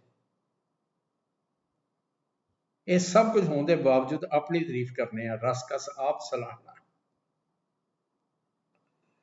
ਕਈ ਤਰ੍ਹਾਂ ਦੇ ਰਸ ਲੱਗੇ ਨੇ, ਰਸ ਕਸ, ਤੇ ਉਹ ਖਾਣਾ, ਉਹਨਾਂ ਨੂੰ ਭੋਗਣਾ ਤੇ ਆਪਣੀ ਤਾਰੀਫ ਕਰਨੀ। ਇਹ ਕਰਮ ਮੇਰੇ ਕਰਤਾਰ, ਇਹ ਮੇਰੇ ਕਰਮ ਨੇ ਅਕਾਲ ਪੁਰਖ ਜੀ। ਠੱਗ ਖਾਦਾ ਮੁਰਦਾਰ, ਕਿਸੇ ਨੂੰ ਠੱਗ ਕੇ ਖਾਣਾ ਜਿਹੜਾ, ਇਹਨੂੰ ਮੁਰਦਾਰ ਕਿਹਾ ਗਿਆ ਗੁਰਬਾਣੀ ਦੇ ਵਿੱਚ। ਗੁਰੂ ਨਾਨਕ ਸਾਹਿਬ ਜੀ ਦਾ ਹੀ ਫਰਮਾਨ ਹੈ, ਜਿੱਥੇ ਸਤਿਗੁਰੂ ਜੀ ਬਖਸ਼ਿਸ਼ ਕਰ ਰਹੇ ਨੇ, ਕੂੜ ਬੋਲ ਮੁਰਦਾਰ ਖਾਏ, ਅਵਰੀ ਨੋ ਸਮਝਾਵਣ ਜਾਏ, ਮੁੱਠਾ ਆਪ ਮੁਹਾਏ ਸਾਥੇ, ਐਸਾ ਨਾਨਕ ਐਸਾ ਆਗੂ ਜਾਪੈ। ਝੂਠ ਬੋਲ ਕੇ ਜੋ ਕੁਝ ਖਾ ਰਹੇ ਆ ਨਾ, ਮੁਰਦਾਰ ਹੈ। ਝੂਠ ਬੋਲ ਕੇ ਠੱਗੀ ਕਰਨ ਲਈ ਝੂਠ ਬੋਲਦੇ ਆ, ਔਰ ਕਦ ਲਈ ਝੂਠ ਬੋਲਣਾ ਹੈ? ਅਗਲੇ ਨੂੰ ਮੂਰਖ ਬਣਾ ਲਈਏ, ਲੁੱਟ ਲਈਏ। ਕੂੜ ਬੋਲ ਮੁਰਦਾਰ ਖਾਏ, ਦੂਜਿਆਂ ਨੂੰ ਸਮਝਾਉਂਦੇ ਫਿਰਦੇ ਆ, ਦੂਜਿਆਂ ਨੂੰ ਸਿੱਖਿਆ ਦਿੰਦੇ ਆ। ਮੁਰਦਾਰ ਲਫ਼ਜ਼ ਗੁਰਬਾਣੀ ਦੇ ਵਿੱਚ ਜਿੱਥੇ ਵੀ ਆਇਆ, ਪਰਾਏ ਹੱਕ ਵਾਸਤੇ ਆਇਆ, ਕਿਸੇ ਨਾਲ ਠੱਗੀ ਕਰਨ ਵਾਸਤੇ ਆਇਆ, ਕਿਸੇ ਦਾ ਹੱਕ ਮਾਰ ਕੇ ਖਾਣਾ, ਇਹਨੂੰ ਮੁਰਦਾਰ ਆਖਿਆ ਗਿਆ। ਕਿਤੇ ਵੀ ਗੁਰਬਾਣੀ ਦੇ ਵਿੱਚ ਮਰੇ ਹੋਏ ਵਾਸਤੇ ਜਾਂ ਮਾਰ ਕੇ ਕਿਸੇ ਨੂੰ ਖਾਣ ਵਾਸਤੇ ਮੁਰਦਾਰ ਲਫ਼ਜ਼ ਨਹੀਂ ਵਰਤਿਆ ਗਿਆ। ਉਹਦੀ ਅਸੀਂ ਜੋ ਵੀ ਕਰ ਰਹੇ ਹਾਂ, ਜਿਵੇਂ ਵੀ ਕਰ ਰਹੇ ਹਾਂ, ਸਿਰਫ ਤੇ ਸਿਰਫ ਦੁਰਵਰਤੋਂ ਕਰ ਰਹੇ ਹਾਂ, ਹੋਰ ਕੁਝ ਨਹੀਂ। ਉਹ ਆਪਣੀ ਮਰਜ਼ੀ ਨਾਲ ਅਸੀਂ ਕਰੀ ਜਾਂਦੇ ਹਾਂ। ਜਿਹੜੇ ਭਾਗ ਤੇ ਹੁਣ ਮੈਂ ਆਪ ਜੀ ਨੂੰ ਲੈ ਕੇ ਜਾ ਰਿਹਾ ਨਾ, ਉਹ ਨਿਰਣਾਇਕ ਭਾਗ ਹੈ। ਗੁਰਬਾਣੀ ਦੇ ਕੁਝ ਫਰਮਾਨ ਨੇ ਜਿਹੜੇ ਬਿਲਕੁਲ ਸਪਸ਼ਟ ਨੇ, ਜਿਨ੍ਹਾਂ ਦੇ ਕੋਈ ਦੋ ਮਤਲਬ ਨਹੀਂ ਨਿਕਲਦੇ। ਲੇਕਿਨ ਵੇਖੋ, ਸਾਡੇ ਉਹਦੇ ਬਾਅਦ ਵੀ ਅਸੀਂ ਭਟਕਦੇ ਫਿਰਦੇ ਹਾਂ। ਜਿਸ ਵੇਲੇ ਕੋਈ ਸਾਨੂੰ ਇੱਕ ਤੇ ਗੱਲ ਸਮਝ ਲਈਏ ਕਿ ਗੁਰਬਾਣੀ ਕਿਤੇ ਵੀ ਸੈਲਫ ਕੰਟਰਾਡਿਕਟਰੀ ਨਹੀਂ ਹੈ, ਕਿ ਇੱਥੇ ਕੁਝ ਹੋਰ ਕਹਿ ਰਹੀ ਹੈ, ਅੱਗੇ ਕੁਝ ਹੋਰ ਕਹਿ ਰਹੀ ਹੈ। ਇੱਕੋ ਵਿਚਾਰਧਾਰਾ ਚੱਲਦੀ ਹੈ ਸਾਰੀ ਗੁਰਬਾਣੀ ਦੇ ਵਿੱਚ, ਕਿਤੇ ਵੀ ਕੋਈ ਅਲੱਗ-ਅਲੱਗ ਵਿਚਾਰਧਾਰਾ ਨਹੀਂ ਮਿਲਣਗੀਆਂ। ਇਸ ਕਰਕੇ ਜਿਹੜੀ ਸਪਸ਼ਟ ਹੈ ਉਹਨੂੰ ਆਧਾਰ ਬਣਾ ਕੇ ਦੂਜੀ ਦੀ ਵਿਚਾਰ ਕਰਨੀ ਚਾਹੀਦੀ ਹੈ। ਅਸੀਂ ਦੂਜਿਆਂ ਨੂੰ ਫੜ ਕੇ ਲੈ ਜਾਂਦੇ ਹਾਂ, ਜਿਹੜੀ ਸਪਸ਼ਟ ਹੈ ਉਹਨੂੰ ਭੁੱਲ ਜਾਂਦੇ ਹਾਂ, ਦੂਜਿਆਂ ਨੂੰ ਪਕੜ ਕੇ ਰਗੜੀ ਜਾਂਦੇ ਹਾਂ। ਜਿਹੜੇ ਸਪਸ਼ਟ ਪ੍ਰਮਾਣ ਨੇ। ਗੁਰੂ ਨਾਨਕ ਸਾਹਿਬ ਦੇ 2 ਸ਼ਲੋਕ ਨੇ, ਔਰ ਮੈਂ ਸਮਝਦਾ ਕਿ ਇਹਨਾਂ ਤੋਂ ਵੱਧ ਸਪਸ਼ਟ ਪ੍ਰਮਾਣ ਕੀ ਹੋ ਸਕਦਾ ਹੈ।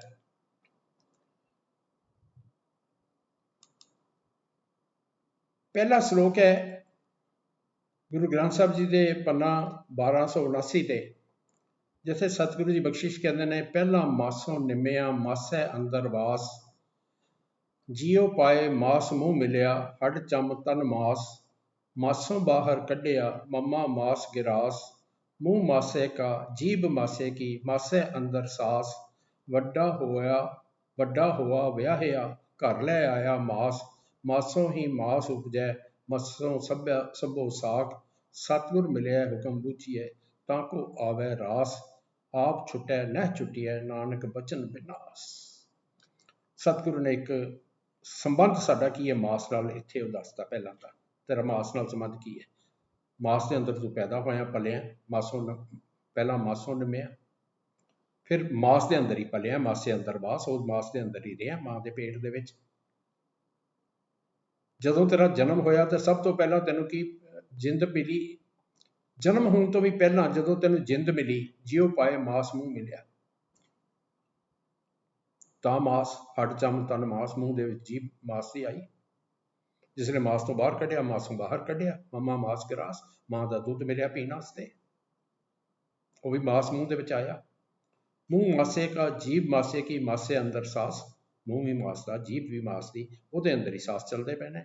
ਵੱਡਾ ਹੋਇਆ ਵਿਆਹਿਆ, ਘਰ ਲੈ ਆਇਆ ਮਾਸ, ਉਹਦੇ ਬਾਅਦ ਵੱਡਾ ਜਵਾਨ ਹੋ ਗਿਆ, ਤੂੰ ਵਿਆਹ ਕੀਤਾ, ਫਿਰ ਤੂੰ ਮਾਸ ਲੈ ਆਇਆ, ਇੱਕ ਇਸਤਰੀ ਦੇ ਰੂਪ ਦੇ ਵਿੱਚ ਮਾਸ ਲੈ ਆਇਆ ਘਰ। ਮਾਸੋਂ ਹੀ ਮਾਸ ਉਪਜੈ, ਮਾਸੋਂ ਸਭੋ ਸਾਖ, ਫਿਰ ਤੁਸੀਂ ਇਸਤਰੀ ਪੁਰਖ ਨੇ ਆਪਸ ਦੇ ਵਿੱਚ ਸੰਬੰਧ ਬਣਾਏ ਤੇ ਇੱਕ ਹੋਰ ਮਾਸ ਪੈਦਾ ਹੋ ਗਿਆ, ਬੱਚਾ। ਉਸ ਤੋਂ ਹੀ ਸਾਰੇ ਰਿਸ਼ਤੇ ਸਾਖ ਚੱਲਦੇ ਨੇ। ਸਤਿਗੁਰ ਮਿਲਿਆ ਹੁਕਮ ਬੂਝੀਐ, ਹੈ ਗੱਲ। ਗੁਰੂ ਦਾ ਬਣਾਇਆ ਹੋਇਆ ਅਟਲ ਨੇਮ ਹੈ, ਉਹਨੂੰ ਸਮਝੀਏ ਤਾਂ ਜੀਵਨ ਸਕਾਰਤਾ ਹੋਏਗਾ, ਤਾਂ ਕੋ ਆਵੇ ਰਾਸ। ਬਾਕੀ ਜੇ ਗੱਲਾਂ ਹੀ ਕਰਦੇ ਰਹੀਏ ਤੇ ਫਿਰ ਤੇ ਕੁਝ ਨਹੀਂ, ਪ੍ਰਭੂ ਆਪ ਛੁੱਟੈ ਨਾ ਛੁੱਟੀਏ, ਨਾਨਕ ਬਚਨ ਬਿਨਾਸ। ਜੇ ਗੱਲਾਂ ਹੀ ਕਰਦੇ ਰਹਿਣਾ ਤੇ ਫਿਰ ਤੇ ਕੁਝ ਨਹੀਂ ਲੱਭਣਾ, ਫਿਰ ਤੇ ਕੁਝ ਪ੍ਰਾਪਤੀ ਨਹੀਂ ਹੋਣੀ।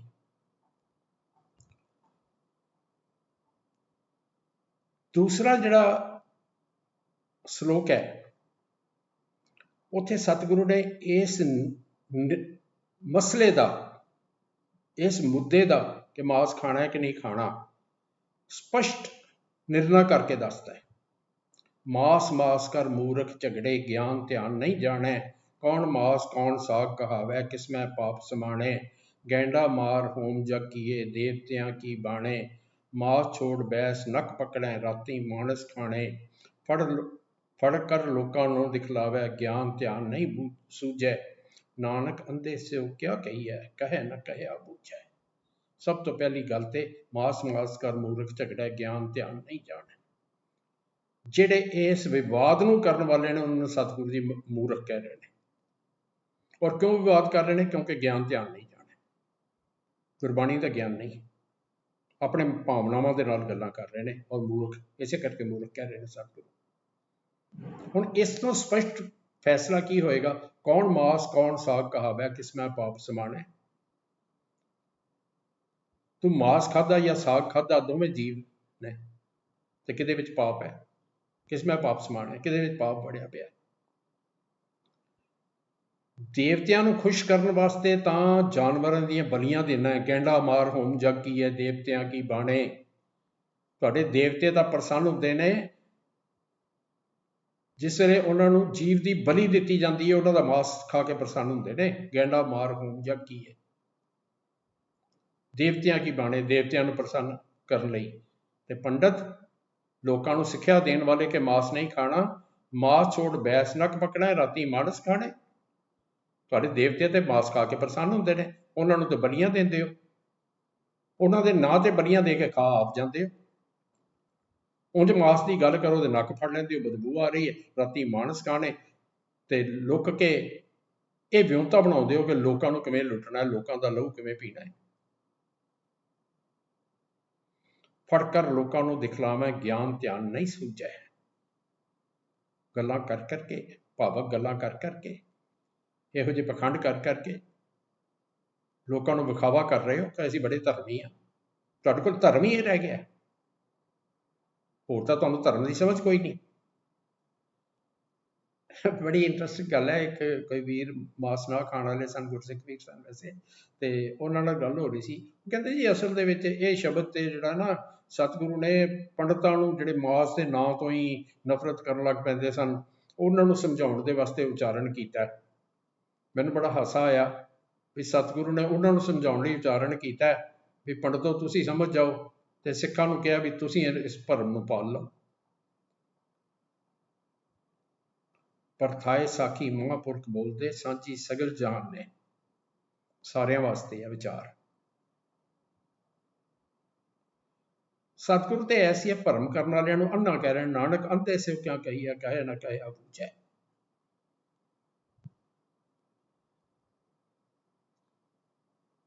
ਨਾਨਕ ਅੰਧਾ ਸੋਏ ਜੇ ਅੰਧ ਕਮਾਵੇ, ਤਿਸ ਹਿਰਦੇ ਸੇ ਲੋਚਨ ਨਾਹੀ।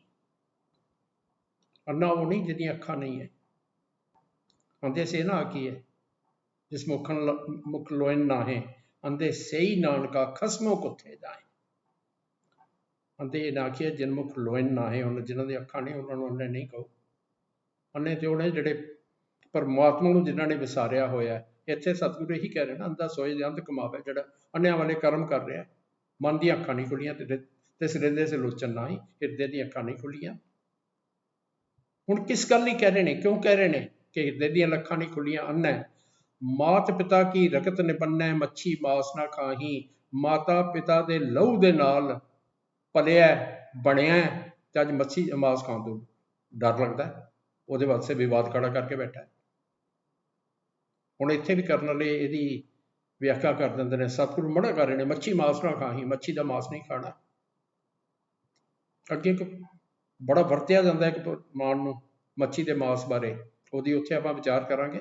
ਹੁਣ ਸਿੱਧਾ ਸਤਿਗੁਰੂ ਕਹਿ ਰਹੇ ਨੇ ਮੱਛੀ ਮਾਸ ਨਾ ਖਾਹੀ, ਤੇ ਕਿਸੇ ਹੋਰ ਪ੍ਰਮਾਣ 'ਚ ਕਹਿ ਦੇਣ ਕਿ ਮੱਛੀ ਨਹੀਂ ਖਾਣੀ ਚਾਹੀਦੀ। ਮਾਤਾ ਪਿਤਾ ਕੀ ਰਕਤ ਨਾ ਬੰਨਿਆ, ਮਾਤਾ ਪਿਤਾ ਦੇ ਲਹੂ ਨਾਲ ਪਲਿਆ ਤੇ ਮੱਛੀ ਦੇ ਮਾਸ ਨੂੰ ਨਫ਼ਰਤ ਕਰਦਾ, ਮੱਛੀ ਮਾਸ ਨਾ ਖਾਹੀ। ਇਸਤਰੀ ਪੁਰਖੈ ਜਦ ਨਿਸਮੇਲਾ, ਉੱਥੇ ਮੰਦ ਕਮਾਹੀ। ਮਾਸੋਂ ਨਿੰਮੇ ਮਾਸੋਂ ਜੰਮੇ, ਹਮ ਮਾਸੈ ਕਹਿ ਭਾਂਡੇ।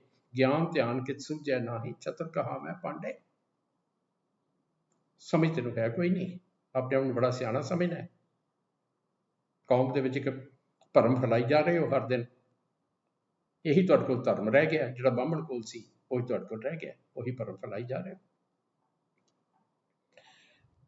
ਇਸ ਸ਼ਲੋਕ ਦੇ ਆਖਰੀ ਬੰਦ ਦੇ ਵਿੱਚ ਸਤਿਗੁਰੂ ਬਖਸ਼ਿਸ਼ ਕਰਦੇ ਨੇ। ਇੱਕ ਬੰਦ ਹੋਰ ਵੀ ਹੈ ਜੇ, ਮਾਸ ਪੁਰਾਣੀ ਮਾਸ ਕਤੇਬੀ, ਚੌਜੁਗ ਮਾਸ ਕਮਾਣਾ। ਜਜ ਕਾਜ ਵਿਆਹ ਸੁਹਾਵੈ, ਉੱਥੇ ਮਾਸ ਸਮਾਣਾ। ਇਸਤਰੀ ਪੁਰਖ ਨਿਪਜੈ ਮਾਸੋਂ, ਪਾਤਸ਼ਾਹ ਸੁਲਤਾਨਾ। ਉਹ ਜੇ ਦਿਸੈ ਨਰਕ ਜਾਂਦੇ, ਤਾਂ ਉਨਕਾ ਦਾਰ ਨਾ ਲੈਣਾ। ਦੇਂਦਾ ਨਰਕ ਸੁਰਗ ਲੈਂਦੇ, ਦੇਖੋ ਇਹ ਧਿੰਗਾਣਾ।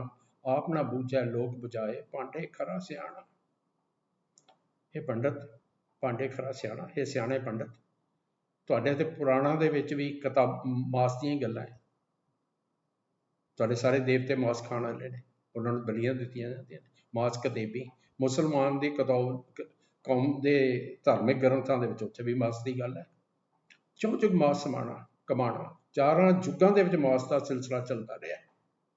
ਜਿੱਥੇ ਕਿਤੇ ਵਿਆਹ ਹੋਵੇ, ਜੱਜ ਕੱਜ ਵਿਆਹ ਵਿਆਹਵੈ ਸੁਹਾਵੈ, ਉੱਥੇ ਮਾਸ ਸਮਾਣਾ, ਉੱਥੇ ਮਾਸ ਵਰਤਿਆ ਜਾਂਦਾ ਹੈ, ਸੋਹਣਾ ਲੱਗਦਾ ਹੈ।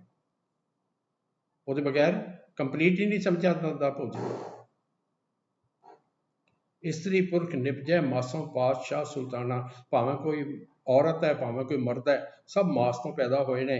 ਬੜੇ ਬੜੇ ਪਾਤਸ਼ਾਹ ਤੇ ਸੁਲਤਾਨ ਵੀ ਮਾਸ ਤੋਂ ਹੀ ਪੈਦਾ ਹੋਏ ਨੇ। ਉਹ ਜੇ ਦਿਸੈ ਨਰਕ ਜਾਂਦੇ, ਤਾਂ ਉਨਕਾ ਦਾਨ ਨਾ ਲੈਣਾ।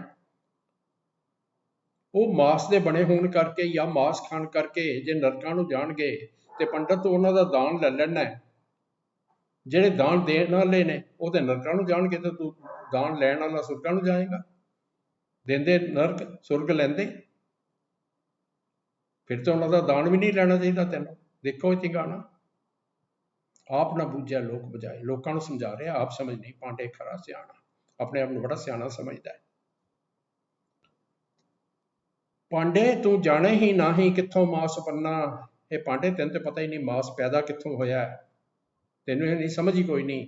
ਤੋਇਓ ਅੰਨ ਕਮਾਦ ਕਪਾਹਾਂ, ਤੋਇਓ ਤੇਰੇ ਭਵਨ ਗੰਨਾ।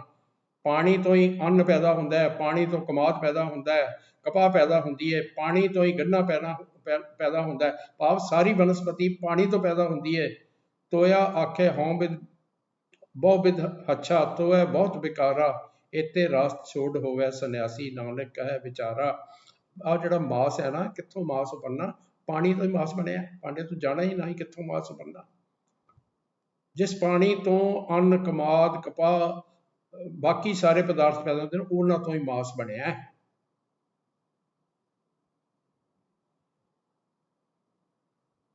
ਜਿਸ ਰਸ ਛੱਡਨੇ ਨੇ ਨਾ, ਤੇ ਫਿਰ ਸਾਰੇ ਰਸ ਛੱਡ, ਫਿਰ ਮਾਸ ਦੀ ਇਕੱਲੀਆਂ ਗੱਲਾਂ ਨਾ ਕਰ।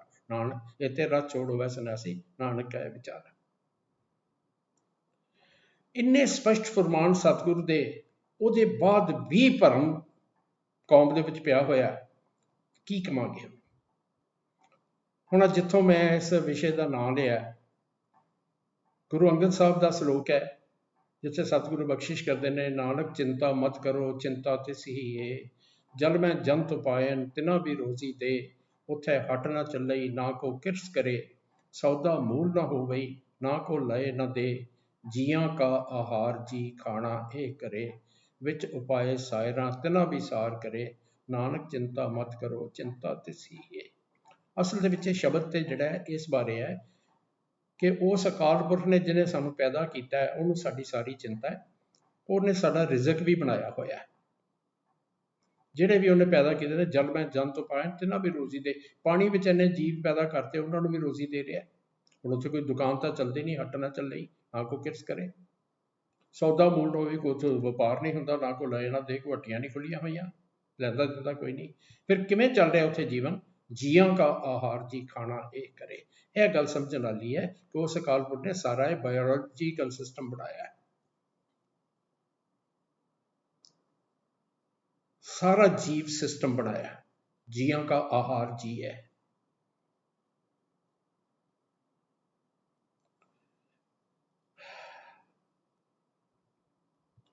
ਇੱਕ ਭਾਈ ਗੁਰਦਾਸ ਜੀ ਦੀ 23ਵੀਂ ਵਾਰ ਦੀ 13ਵੀਂ ਪੌੜੀ ਹੈ। ਬੜੀ ਕਮਾਲ ਦੀ ਗੱਲ ਭਾਈ ਗੁਰਦਾਸ ਜੀ ਨੇ ਇਸ ਵਿਸ਼ੇ ਤੇ ਕਹੀ ਹੈ। ਇਹਨੂੰ ਵਿਚਾਰ ਕੇ ਆਪਾਂ ਅੱਗੇ ਚੱਲਦੇ ਹਾਂ। ਹਸਤ ਅਖਾਜ ਗੁਮਾਨ ਕਰ, ਸ਼ੀਸ਼ ਸਤਾਣਾ ਕੋਏ ਨਾ ਖਾਈ, ਕੋਏ ਨਿਮਾਣੀ ਬੱਕਰੀ ਦੀਨ ਦੁਨੀ ਵਡਿਆਈ ਪਾਈ। ਹਸਤ ਅਖਾਜ, ਹਾਥੀ ਜਿਹੜਾ ਹੈ ਉਹਨੂੰ ਕੋਈ ਨਹੀਂ ਖਾਂਦਾ, ਬੜਾ ਵੱਡਾ ਜਾਨਵਰ ਹੈ, ਬੜਾ ਉਹਨੂੰ ਮਾਣ ਹੈ ਆਪਣਾ। ਗੁਮਾਨ ਕਰ, ਸ਼ੇਰ ਜਿਹੜਾ ਉਹ ਵੀ ਬੜਾ ਹੰਕਾਰੀ ਹੈ, ਸ਼ੀਸ਼ ਸਤਾਣਾ ਕੋਈ ਨਾ ਖਾਈ, ਉਹਨੂੰ ਕੋਈ ਨਹੀਂ ਖਾਂਦਾ। ਲੇਕਿਨ ਬੱਕਰੀ ਜਿਹੜੀ ਹੈ ਉਹ ਨਿਮਾਣੀ ਹੈ, ਉਹ ਗਰੀਬੜੀ ਹੈ, ਉਹਨੂੰ ਦੀਨ ਦੁਨੀ 'ਚ ਵਡਿਆਈ ਮਿਲੀ ਹੈ। ਕੀ ਵਡਿਆਈ ਮਿਲੀ ਹੈ? ਮਰਨਾ ਪਰਨਾ ਮੰਨੀਐ, ਜਗ ਭੋਗ ਪ੍ਰਵਾਨ ਕਰਾਈ। ਵਿਆਹ ਸ਼ਾਦੀ ਦੇ ਵਿੱਚ ਕੋਈ ਮਰ ਜਾਏ, ਉੱਥੇ ਮਾਸ ਬਣਾ ਕੇ ਤੇ ਉਹਨੂੰ ਜਿਹੜਾ ਖਵਾਇਆ ਜਾਂਦਾ ਹੈ, ਸਾਰਾ ਜਗ ਖੁਸ਼ ਹੁੰਦਾ, ਉਹਦੇ ਨਾਲ ਪ੍ਰਵਾਨ ਕਰਾਈ। ਮਾਸ ਪਵਿੱਤਰ ਗ੍ਰਸਤ ਨੂੰ, ਗ੍ਰਸਤ ਦੇ ਵਾਸਤੇ ਉਹਦਾ ਮਾਸ ਪਵਿੱਤਰ ਹੈ। ਆਂਦੋਂ ਤਾਰ ਵਿਚਾਰ ਵਜਾਈ, ਜਿਹੜੀਆਂ ਉਹਦੀਆਂ ਆਂਦਰਾਂ ਨੇ ਉਹਦੀਆਂ ਤਾਰਾਂ ਬਣਾ ਕੇ ਤੇ ਸਤਾਰਾਂ ਵਗੈਰਾ ਹੋਰ ਇਹ ਜਿਹੜੇ ਸਾਜ਼ ਬਣਦੇ ਨੇ, ਜਿਹੜੇ ਤੰਤੀ ਸਾਜ਼ ਨੇ, ਉਹਦੀਆਂ ਤਾਰਾਂ ਨਾਲ ਬਣਦੇ ਨੇ, ਉਹਦੀਆਂ ਆਂਦਰਾਂ ਦੀਆਂ ਤਾਰਾਂ ਬਣਾਈਆਂ ਜਾਂਦੀਆਂ ਨੇ। ਫਿਰ ਚਮੜੇ ਦੀਆਂ ਕਰ ਜੁੱਤੀਆਂ, ਉਹਦੇ ਚਮੜੇ ਦੀਆਂ ਜੁੱਤੀਆਂ ਬਣਦੀਆਂ ਨੇ। ਸਾਧੂ ਚਰਨ ਸਰਨ ਦੇ ਬੁਲਾਈ, ਬੜੇ ਬੜੇ ਸਾਧੂ ਭਗਤ ਵੀ ਜਿਹੜੇ ਨੇ ਉਹ ਪੈਰਾਂ 'ਚ ਪਾਉਂਦੇ ਨੇ।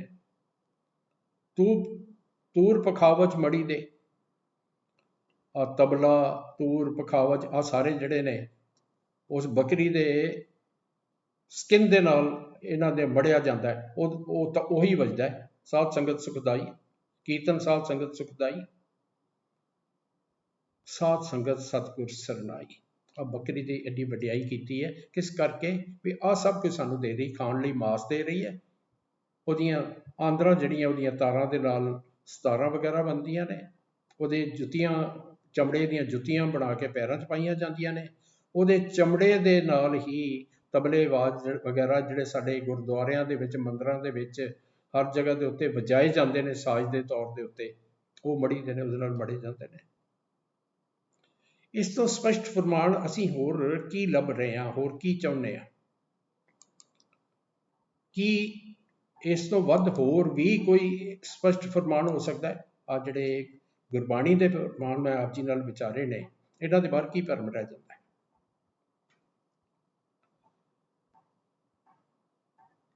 ਫਿਰ ਬੜੇ ਹੋਰ ਟੁਚਕਰਾਂ ਪਾਈਆਂ ਜਾਂਦੀਆਂ ਨੇ। ਉਹ ਜੀ ਜਿਹੜੇ ਮਾਸ ਖਾਂਦੇ ਨੇ ਉਹਨਾਂ ਦੇ ਦੰਦ ਇੱਦਾਂ ਹੁੰਦੇ ਨੇ, ਜਿਹੜੇ ਘਾਹ ਖਾਣ ਵਾਲੇ ਨੇ ਉਹਨਾਂ ਦੇ ਦੰਦ ਇੱਦਾਂ ਦੇ ਹੁੰਦੇ ਨੇ। ਇਹ ਤਾਂ ਸਭ ਮੇਰੇ ਅਕਾਲ ਪੁਰਖ ਦਾ ਬਣਾਇਆ ਹੋਇਆ ਸਿਲਸਿਲਾ ਹੈ। ਉਹਨੇ ਕਿਹਨੂੰ ਕੀ ਰਿਜ਼ਕ ਦੇਣਾ ਹੈ, ਫੈਸਲਾ ਅਕਾਲ ਪੁਰਖ ਦੇ ਹੱਥ ਹੈ, ਤੁਹਾਡੇ ਮੇਰੇ ਹੱਥ ਨਹੀਂ। ਔਰ ਉਹ ਚਾਹੇ ਤਾਂ ਰਿਜ਼ਕ ਦਾ ਉਹਦਾ ਸੁਭਾਅ ਬਦਲ ਸਕਦਾ ਹੈ। ਕਿਹਨੂੰ ਕੀ ਰਿਜ਼ਕ ਦੇਣਾ ਹੈ ਇਹ ਸਤਿਗੁਰੂ ਨੇ ਆਪ ਫੈਸਲਾ ਕੀਤਾ ਹੋਇਆ। ਉਹਦੇ ਵਿੱਚ ਅਸੀਂ ਕੁਝ ਨਹੀਂ ਕਰ ਸਕਦੇ, ਅਸੀਂ ਉਹਦੇ ਵਿੱਚ ਕੋਈ ਤਬਦੀਲੀ ਅਸੀਂ ਨਹੀਂ ਕਰ ਸਕਦੇ, ਅਕਾਲ ਪੁਰਖ ਕਰ ਸਕਦਾ ਹੈ।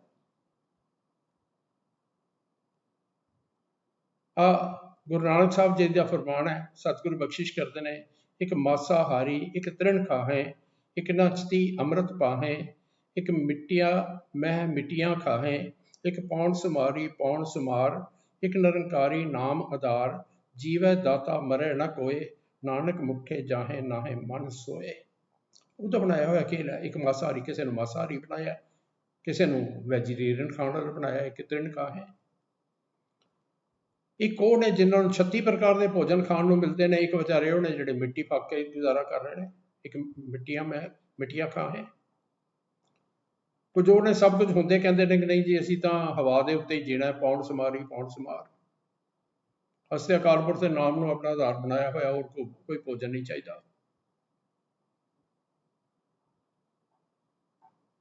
ਅਸਲ ਦੇ ਵਿੱਚ ਜਿਨ੍ਹਾਂ ਨੇ ਅਕਾਲ ਪੁਰਖ ਨੂੰ ਵਿਸਾਰ ਦਿੱਤਾ ਹੈ ਨਾ, ਨਾਨਕ ਮੁੱਠੇ ਜਾਹੇ ਨਾਹੇ ਮਨ ਸੋਏ, ਜਿਨ੍ਹਾਂ ਦੇ ਹਿਰਦੇ 'ਚ ਅਕਾਲ ਪੁਰਖ ਨਹੀਂ, ਉਹਨਾਂ ਦੀਆਂ ਸਮੱਸਿਆਵਾਂ ਨੇ। ਇਹ ਤਾਂ ਅਕਾਲ ਪੁਰਖ ਦਾ ਆਪਣਾ ਬਣਾਇਆ ਹੋਇਆ ਸਿਸਟਮ ਹੈ। ਉਹਨੇ ਕਿੰਨੇ ਕੋਈ ਖਵਾਉਣਾ ਹੈ, ਉਹਦਾ ਨਿਰਣਾ ਕਰਨ ਦਾ ਅਸੀਂ ਕੋਈ ਅਧਿਕਾਰ ਨਹੀਂ ਰੱਖਦੇ। ਇਸ ਫਰਮਾਨ 'ਚ ਗੁਰੂ ਨਾਨਕ ਪਾਤਸ਼ਾਹ ਬਖਸ਼ਿਸ਼ ਕਰਦੇ ਨੇ, ਸੀਹਾਂ ਬਾਜਾਂ ਚਰਗਾਂ ਕੋਹੀਆਂ ਇਹਨਾਂ ਖਵਾਲੇ ਘਾਹ ਖਾਣ ਤਿਨਾ ਮਾਸ ਖਵਾਲੇ, ਇਹ ਚਲਾਏ ਰਾਹ, ਨਦੀਆਂ ਵਿੱਚ ਟਿੱਬੇ ਦੇ ਖਾਲੇ, ਥਲੀ ਕਰੇ ਅਸਗਾਹ, ਕੀੜਾ ਥਾਪ ਦੇ ਪਾਤਸ਼ਾਹੀ ਲਸਕਰ ਕਰੇ ਸਵਾਹ, ਜੇਤੇ ਜੀ ਜੀਵੇਂ ਲੈ ਸਾਹਾਂ, ਜਿਵਾਲੇ ਤਾਂ ਕੀ ਅਸਾ, ਨਾਨਕ ਜਿਉਂ ਜਿਉਂ ਸੱਚੇ ਭਾਵੈ ਤਿਉਂ ਤਿਉਂ ਸੇ ਗਿਰਾ। ਸੀਹਾਂ ਬਾਜਾਂ ਚਰਗਾਂ ਕੋਹੀਆਂ ਸਾਰੇ ਮਾਸ ਖਾਣ ਵਾਲੇ ਜੀਵ ਨੇ। ਜੇ ਅਕਾਲ ਪੁਰਖ ਚਾਹੇ ਤਾਂ ਇਹਨਾਂ ਨੂੰ ਘਾਹ ਖਵਾ ਸਕਦਾ, ਅਸੀਂ ਨਹੀਂ ਖਵਾ ਸਕਦੇ। ਇਹਨਾਂ ਖਵਾਲੇ ਘਾਹ, ਜੇ ਅਕਾਲ ਪੁਰਖ ਚਾਹੇ ਇਹਨਾਂ ਨੂੰ ਘਾਹ ਖਵਾ ਸਕਦਾ। ਘਾਹ ਖਾਣ, ਜਿਹੜੇ ਘਾਹ ਖਾਣ ਵਾਲੇ ਜੀਵ ਨੇ, ਤਿੰਨਾਂ ਮਾਸ ਖਵਾਲੇ, ਉਹ ਚਾਹੇ ਤਾਂ ਉਹਨਾਂ ਨੂੰ ਮਾਸ ਖਵਾ ਸਕਦਾ। ਇਹ ਚਲਾਏ ਰਾਹ ਉਹਦੇ ਅਧਿਕਾਰ ਦੇ ਵਿੱਚ ਹੈ, ਉਹਦੀ ਹਸਤੀ ਦੇ ਵਿੱਚ ਹੈ, ਉਹਦੀ ਸਮਰੱਥਾ ਦੇ ਵਿੱਚ ਹੈ, ਇਹ ਰਾਹ ਚਲਾ ਸਕਦਾ। ਉਹ ਤੇ ਨਦੀਆਂ ਦੇ ਵਿੱਚ, ਸਮੁੰਦਰਾਂ ਦੇ ਵਿੱਚੋਂ ਧਰਤੀ ਪੈਦਾ ਹੋ ਜਾਂਦੀ ਹੈ, ਨਦੀਆਂ ਵਿੱਚ ਟਿੱਬੇ ਦੇ ਖਾਲੇ, ਥਲੀ ਕਰੇ ਅਸਗਾਹ। ਤੇ ਜਿੱਥੇ ਅੱਜ ਧਰਤੀ ਹੈ ਉੱਥੇ ਪਾਣੀ ਕਰ ਦਿੰਦਾ। ਅਸੀਂ ਅੱਜ ਵੇਖ ਨਹੀਂ ਰਹੇ, ਅਸੀਂ ਉਹਦੀ ਕਿੰਨੀ ਸਮਰੱਥਾ ਹੈ। ਉਹਦੀ ਸਮਰੱਥਾ ਤੇ ਇੰਨੀ ਹੈ ਕਿ ਕੀੜਾ ਥਾਪ ਦੇ ਪਾਤਸ਼ਾਹੀ ਲਸਕਰ ਕਰੇ ਸਵਾਹ, ਇੱਕ ਛੋਟੇ ਕੀੜੇ ਨੂੰ ਪਾਤਸ਼ਾਹ ਬਣਾ ਸਕਦਾ ਹੈ ਤੇ ਵੱਡੀਆਂ ਵੱਡੀਆਂ ਫੌਜਾਂ ਨੂੰ ਸੁਆਹ ਕਰ ਸਕਦਾ ਹੈ। ਉਹਦੀ ਤੇ ਇੰਨੀ ਸਮਰੱਥਾ ਹੈ ਕਿ ਜਿੰਨੇ ਜੀਂਦੇ ਪਏ ਨੇ, ਸਾਹ ਲੈ ਕੇ ਜਿਉਂਦੇ ਨੇ ਨਾ, ਅਕਾਲ ਪੁਰਖ ਚਾਹੇ ਤਾਂ ਉਹਨਾਂ ਨੂੰ ਬਗੈਰ ਸਾਹ ਦੇ ਵੀ ਜ਼ਿੰਦਾ ਰੱਖ ਸਕਦਾ ਹੈ। ਉਹਦੀ ਇੰਨੀ ਸਮਰੱਥਾ ਹੈ। ਨਾਨਕ ਜਿਉਂ ਜਿਉਂ ਸੱਚੇ ਪਾਵੇ ਤਿਉਂ ਤਿਉਂ ਸੇ ਗਿਰਾ, ਜਿਵੇਂ ਜਿਵੇਂ ਉਹਨੂੰ ਪਾਉਂਦਾ ਤਿਵੇਂ ਤਿਵੇਂ ਭੋਜਨ ਦੇ ਰਿਹਾ। ਇਹ ਤਾਂ ਉਹਦਾ ਕੀਤਾ ਹੋਇਆ ਸਾਫ਼ ਨਿਰਣਾ ਹੈ, ਅਸੀਂ ਨਹੀਂ ਬਦਲ ਸਕਦੇ, ਉਹ ਬਦਲ ਸਕਦਾ ਹੈ, ਉਹ ਉਹਨਾਂ ਦਾ ਸੁਭਾਅ ਬਦਲ ਸਕਦਾ ਹੈ। ਇੱਕ ਹੋਰ ਬੜੀ ਦਲੀਲ ਦਿੱਤੀ ਜਾਂਦੀ ਹੈ ਕਿ ਜੀ ਮਾਸ ਖਾਣ ਲਈ ਜੀ ਮਾਰਿਆ ਜਾਂਦਾ ਹੈ, ਜੀਆਂ ਤੇ ਜ਼ੁਲਮ ਹੁੰਦਾ ਹੈ। ਆਪਾਂ ਇਹ ਵੀ ਗੱਲ ਸਮਝ ਲਈਏ ਕਿ ਕੀ ਜੀਆਂ ਤੇ ਜ਼ੁਲਮ ਸਿਰਫ ਉਹਨਾਂ ਦਾ ਮਾਸ ਖਾਣ ਨਾਲ ਹੀ ਹੁੰਦਾ ਹੈ, ਉਹਨਾਂ ਦੀ ਹੱਤਿਆ ਕਰਨ ਨਾਲ ਹੀ ਹੁੰਦਾ ਹੈ, ਹੁਣ ਜ਼ੁਲਮ ਨਹੀਂ ਕੀਤਾ ਜਾਂਦਾ। ਗੁਰਬਾਣੀ ਦੇ ਆਧਾਰ ਤੇ ਸਮਝਣਾ। ਹੁਣ ਇੱਥੇ ਗੁਰੂ ਨਾਨਕ ਸਾਹਿਬ ਜੀ ਦਾ ਪਾਵਨ ਫਰਮਾਨ ਹੈ, ਗੁਰੂ ਨਾਨਕ ਸਾਹਿਬ ਜੀ ਦਾ ਸ਼ਲੋਕ ਹੈ ਆਸਾ ਦੀ ਵਾਰ ਬਾਣੀ ਦੇ ਵਿੱਚੋਂ, ਜਿੱਥੇ ਸਤਿਗੁਰੂ ਜੀ ਬਖਸ਼ਿਸ਼ ਕਰਦੇ ਨੇ, ਮਾਨਸ ਖਾਣੇ ਕਰੇ ਨਿਵਾਜ, ਛੁਰੀ ਵਗਾਇਨ ਤਿੰਨ ਗਲ ਤਾਗ, ਤਿੰਨ ਘਰ ਬ੍ਰਾਹਮਣ ਪੂਰੇ ਲਾਗ, ਉਹਨਾਂ ਵੀ ਆਵੈ ਹੋਈ ਸਾਧ, ਕੂੜੀ ਰਾਸ ਕੂੜਾ ਵਪਾਰ, ਕੂੜ ਬੋਲ ਕਰੇ ਆਹਾਰ, ਸਰਬ ਧਰਮ ਕਾ ਡੇਰਾ ਦੂਰ, ਨਾਨਕ ਕੂੜ ਰਿਹਾ ਭਰਪੂਰ, ਮੱਥੇ ਟਿੱਕਾ ਤੇੜ ਧੋਤੀ ਖਗਾਈ, ਪਹਿਰਾਵਾ ਧਰਮੀਆਂ ਵਾਲਾ ਪਾਇਆ ਹੋਇਆ, ਕਰਮ ਕੀ ਹੈ, ਹੱਥ ਛੁਰੀ ਜਗਤ ਕਸਾਈ, ਹੱਥ ਦੇ ਵਿੱਚ ਛੁਰੀ ਫੜੀ ਹੋਈ ਹੈ, ਬੁੱਚਰ ਆਫ ਦਾ ਵਰਡ ਹੈ, ਜਗਤ ਕਸਾਈ ਹੈ। ਅੰਦਰ ਇੰਨਾ ਪਾਪ ਵੜਿਆ ਹੋਇਆ, ਪਹਿਰਾਵਾ ਧਰਮੀਆਂ ਵਾਲਾ ਪਾਇਆ ਹੋਇਆ। ਔਰ ਮਾਨਸ ਖਾਣੇ ਕਰੇ ਨਿਵਾਸ।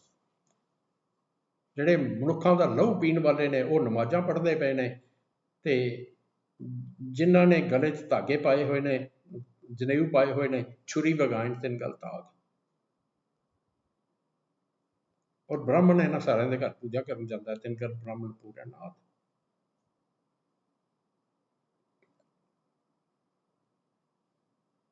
ਨੀਲ ਵਸਤਰ ਪਹਿਰ ਹੋਵੇ ਪ੍ਰਵਾਨ, ਮਲੇਸ਼ ਧਾਨਲੇ ਪੂਜੇ ਪ੍ਰਾਣ, ਅਭਾਖਿਆ ਕਾ ਕੁੱਠਾ ਬੱਕਰਾ ਖਾਣਾ, ਚੌਕੇ ਉੱਪਰ ਕਿਸੇ ਨਾ ਜਾਣਾ। ਮੁਸਲਮਾਨਾਂ ਦੇ ਘਰ ਜਾ ਕੇ ਪੰਡਤ ਤੂੰ ਹਲਾਲ ਖਾ ਲੈਣਾ, ਤੇ ਘਰ ਆ ਕੇ ਕਹਿੰਦਾ ਵੀ ਮੇਰਾ ਚੌਕਾ ਪਵਿੱਤਰ ਹੋਇਆ, ਚੌਕੇ ਉੱਤੇ ਕੋਈ ਨਾ ਚੜੇ। ਦੇ ਕੇ ਚੌਕਾ ਕੱਢੀ ਖਾਰ, ਚੌਕੇ ਉੱਤੇ ਪੋਚਾ ਮਾਰ ਕੇ ਗੋਬਰ ਦਾ, ਉੱਤੇ ਪਾਣੀ ਦੀ ਲੀਕ ਕੱਢ ਦੇਣਾ। ਕਹਿੰਦਾ ਹੁਣ ਚੌਕਾ ਪਵਿੱਤਰ ਹੋ ਗਿਆ, ਇਹਦੇ ਉੱਤੇ ਕੋਈ ਦੂਜਾ ਨਾ ਆਵੇ। ਉੱਪਰ ਆਏ ਬੈਠੇ ਕੂੜਿਆਰ, ਉੱਪਰ ਆਪ ਆ ਕੇ ਬਹਿ ਜਾਂਦਾ ਕੂੜਿਆਰ।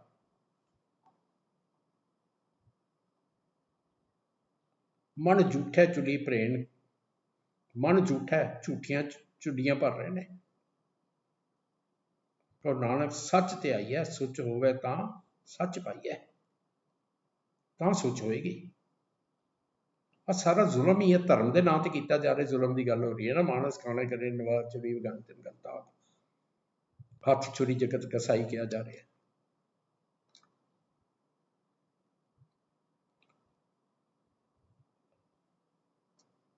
ਤਿੰਨ ਧਾਰਮਿਕ ਠੇਕੇਦਾਰ ਸਨ, ਤਿੰਨ ਕੌਮਾਂ ਸੀ, ਮੁਸਲਮਾਨ, ਬ੍ਰਾਹਮਣਵਾਦ ਤੇ ਜੋਗੀ।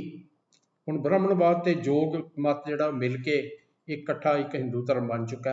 ਪਹਿਲਾਂ ਤਿੰਨ ਸਨ। ਤਿੰਨਾਂ ਦੇ ਧਾਰਮਿਕ ਆਗੂਆਂ ਦੇ ਬਾਰੇ ਸਤਿਗੁਰੂ ਨੇ ਫਰਮਾਇਆ, ਗੁਰੂ ਨਾਨਕ ਸਾਹਿਬ ਨੇ, ਕਾਦੀ ਕੂੜ ਬੋਲ ਮਲ ਖਾਏ। ਕਾਦੀ ਜਿਹੜਾ ਝੂਠ ਬੋਲ ਕੇ, ਕਾਜ਼ੀ ਦਾ ਕੰਮ ਹੈ ਨਿਆਂ ਕਰਨਾ। ਝੂਠ ਬੋਲ ਕੇ ਮਤਲਬ ਰਿਸ਼ਵਤ ਲੈ ਕੇ ਮਲ ਖਾਏ, ਗੰਦਗੀ ਖਾ ਰਿਹਾ ਤੇ ਨਿਆਂ ਕਰ ਰਿਹਾ। ਝੂਠ ਬੋਲ ਕੇ ਕੂੜ ਬੋਲ ਮਲ ਖਾਏ। ਬਾਹਮਣ ਨਾਵੇ ਜੀਆਂ ਖਾਏ। ਬਾਹਮਣ ਜਿਹੜਾ ਲੋਕਾਂ ਦੇ ਉੱਤੇ ਜ਼ੁਲਮ ਕਰਕੇ ਉਹਨਾਂ ਨੂੰ ਲੁੱਟ ਰਿਹਾ, ਉਹਨਾਂ ਨੂੰ ਧਰਮ ਦੇ ਨਾਂ ਦੇ ਉੱਤੇ ਡਰਾਵੇ ਦੇ ਕੇ, ਕਈ ਤਰ੍ਹਾਂ ਦੇ ਪਖੰਡ ਕਰਕੇ ਉਹਨਾਂ ਦਾ ਲਹੂ ਚੂਸ ਰਿਹਾ। ਬਾਹਮਣ ਨਾਵੇ ਜੀਆਂ ਖਾਏ। ਜੋਗੀ ਜੁਗਤ ਨਾ ਜਾਣੇ ਅੰਧ, ਜੋਗੀ ਨੂੰ ਤੇ ਜੀਣ ਦੀ ਆਪ ਹੀ ਨਹੀਂ ਪਤਾ, ਉਹ ਤੁਹਾਨੂੰ ਕੀ ਸਿੱਖਿਆ ਦੇਗਾ। ਤਿੰਨੇ ਉਜਾੜੇ ਕਾ ਬੰਦ, ਸਤਿਗੁਰੂ ਕਹਿੰਦੇ ਨੇ ਤਿੰਨੋਂ ਉਜਾੜੇ ਦਾ ਬੰਦ ਨੇ। ਆ ਜਿਹੜਾ ਕਾਦੀ ਕੂੜ ਬੋਲ ਮਲ ਖਾਏ, ਇਹ ਜੀਆਂ ਉੱਤੇ ਜ਼ੁਲਮ ਕਰਨਾ ਨਹੀਂ। ਬਾਹਮਣ ਲਾਵੇ ਜੀਆਂ ਖਾਏ, ਇਹ ਮਨੁੱਖਾਂ ਉੱਤੇ ਜ਼ੁਲਮ ਕਰਨਾ ਨਹੀਂ। ਸਿਰਫ ਉਹੀ ਜ਼ੁਲਮ ਹੈ। ਸਤਿਗੁਰੂ ਗੁਰੂ ਨਾਨਕ ਪਾਤਸ਼ਾਹ ਬਖਸ਼ਿਸ਼ ਕਰਦੇ ਫਰਮਾਉਂਦੇ ਨੇ, ਜੇ ਰਤ ਲੱਗਿਆ ਕੱਪੜਾ ਜਾਮਾ ਹੋਏ ਪਲੀਤ, ਜੋ ਰਤ ਪੀਵੇਂ ਮਾਨਸਾਂ ਤਿੰਨ ਕਿਉਂ ਨਿਰਮਲ ਚੀਤ। ਇਹ ਕਾਜੀ ਤੂੰ ਕਹਿੰਦਾ ਜੇ ਕੱਪੜੇ ਨੂੰ ਲਹੂ ਲੱਗ ਗਿਆ ਤੇ ਪਲੀਤ ਹੋ ਗਿਆ, ਅਪਵਿੱਤਰ ਹੋ ਗਿਆ, ਹੁਣ ਇਹਨੂੰ ਕੱਪੜੇ ਨੂੰ ਬਦਲੇ ਬਗੈਰ ਨਮਾਜ਼ ਨਹੀਂ ਪੜ੍ਹੀ ਜਾ ਸਕਦੀ। ਜੋ ਰਤ ਪੀਵੇਂ ਮਾਨਸਾਂ, ਜਿਹੜੇ ਮਨੁੱਖਾਂ ਦਾ ਲਹੂ ਪੀਂਦੇ ਨੇ। ਮਾਨਸ ਲਫ਼ਜ਼ ਜਿਹੜਾ ਜੀਵ ਵਾਸਤੇ ਨਹੀਂ ਆਉਂਦਾ, ਮਨੁੱਖ ਵਾਸਤੇ ਆਉਂਦਾ। ਜੋ ਰਤ ਪੀਵੇਂ ਮਾਨਸਾਂ, ਜਿਹੜੇ ਮਨੁੱਖਾਂ ਦਾ ਲਹੂ ਪੀਂਦੇ ਨੇ। ਤੇ ਮਨੁੱਖਾਂ ਦਾ ਲਹੂ ਕਿਵੇਂ ਪੀਤਾ ਜਾਂਦਾ? ਅਸੀਂ ਵਿਚਾਰ ਚੁੱਕੇ ਹਾਂ, ਉਹਨਾਂ ਦਾ ਹੱਕ ਮਾਰ ਕੇ। ਹੱਕ ਪਰਾਇਆ ਨਾਨਕਾ ਸੁਵਰ ਉਸਕਾਏ, ਤਿੰਨ ਕਿਉਂ ਨਿਰਮਲ ਚੀਤ, ਉਹਨਾਂ ਦਾ ਮਨ ਕਿਵੇਂ ਪਵਿੱਤਰ ਹੋ ਸਕਦਾ ਹੈ।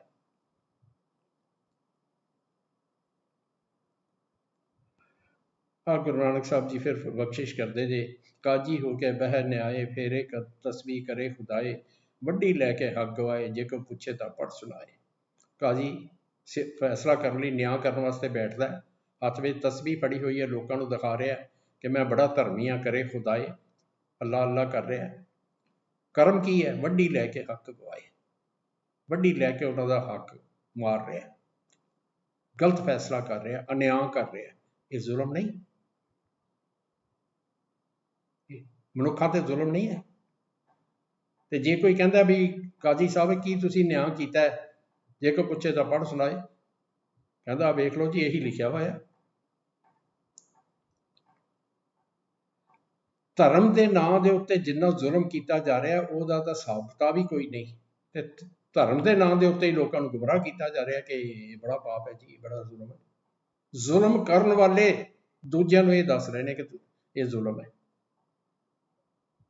ਗੁਰੂ ਅਰਜਨ ਸਾਹਿਬ ਬਖਸ਼ਿਸ਼ ਕਰਦੇ ਨੇ ਨਾ, ਪੂਜਾ ਤਿਲਕ ਕਰਤ ਇਸ਼ਨਾਨਾ, ਛੁਰੀ ਕਾਢ ਲੇਵੇ ਹੱਥ ਦਾਨਾ। पूजा करता है, मत्थे ते तिलक लाया, बड़े इशनान करता, बड़ा पवित्र, मैं बड़ा धर्मी हाँ। असल काम की है? अंदरों लोगों को लुटन के मनसूबे बनाता है। छुरी काट ले हाथों ना, साडा दान लै रहा ना, मूँह नाल तां धर्म दी किताबां पढ़दा, वेद पढ़े मुख मीठी बाणी, जियां कुहत ना संगै प्राणी, किसी ते जुल्म करन वेले माड़ा जिहा नहीं चकदा, ਉਹਦਾ सब कुछ ही लुट लवे तां भी नहीं ਇਹਦੀ तसल्ली ਹੁੰਦੀ। ਇਹ ਜ਼ੁਲਮ नहीं, होर किहनूं जुल्म आखांगे? असल दे विच ना एक बड़ा वड्डा भरम है, जिस गल नूं बहुत ही समझण दी लोड़ है। ये कहा जाता है जी कि जब मांस खा ही लिया फिर कुट्ठा नहीं खाना, इसका की मतलब होया?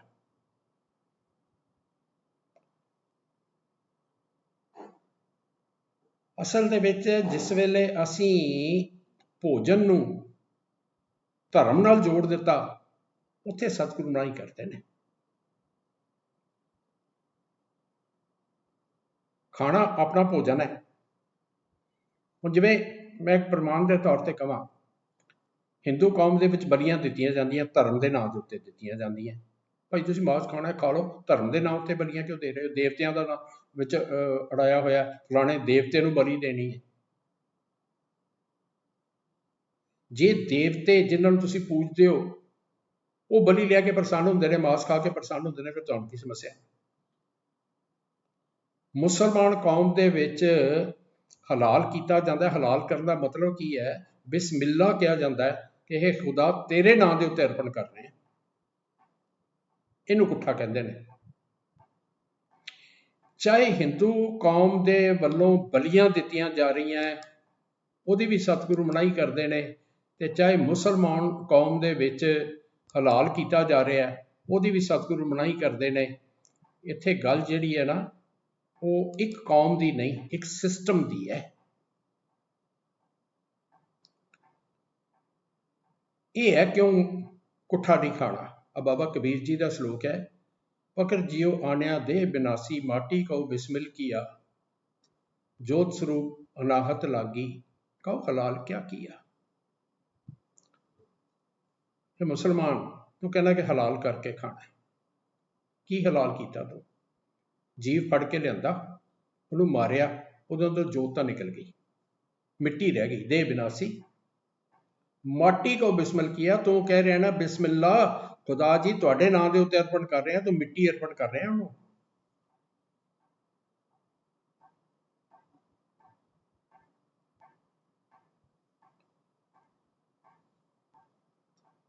ਜਿਹੜੀ जोत ਉਹਦੇ अंदर सी, वो तो अकाल पुरख ਦੇ ਵਿੱਚ ਲੀਨ हो गई, वापस चली गई। वो तो हर एक दे ਵਿੱਚ मौजूद है, अनाहत है। तू की हलाल किया है जिहड़ा तू कहना कि हुण ये हलाल का मतलब है जायज़, हराम का मतलब है नाजायज़। हुण ये जायज़ हो गया खाना, क्योंकि उत्ते कलमा पढ़ लिया, बिस्मिल्लाह कहता, कलमा पढ़ लिया, इस करके वो जिहड़ा खाना जायज़ हो गया।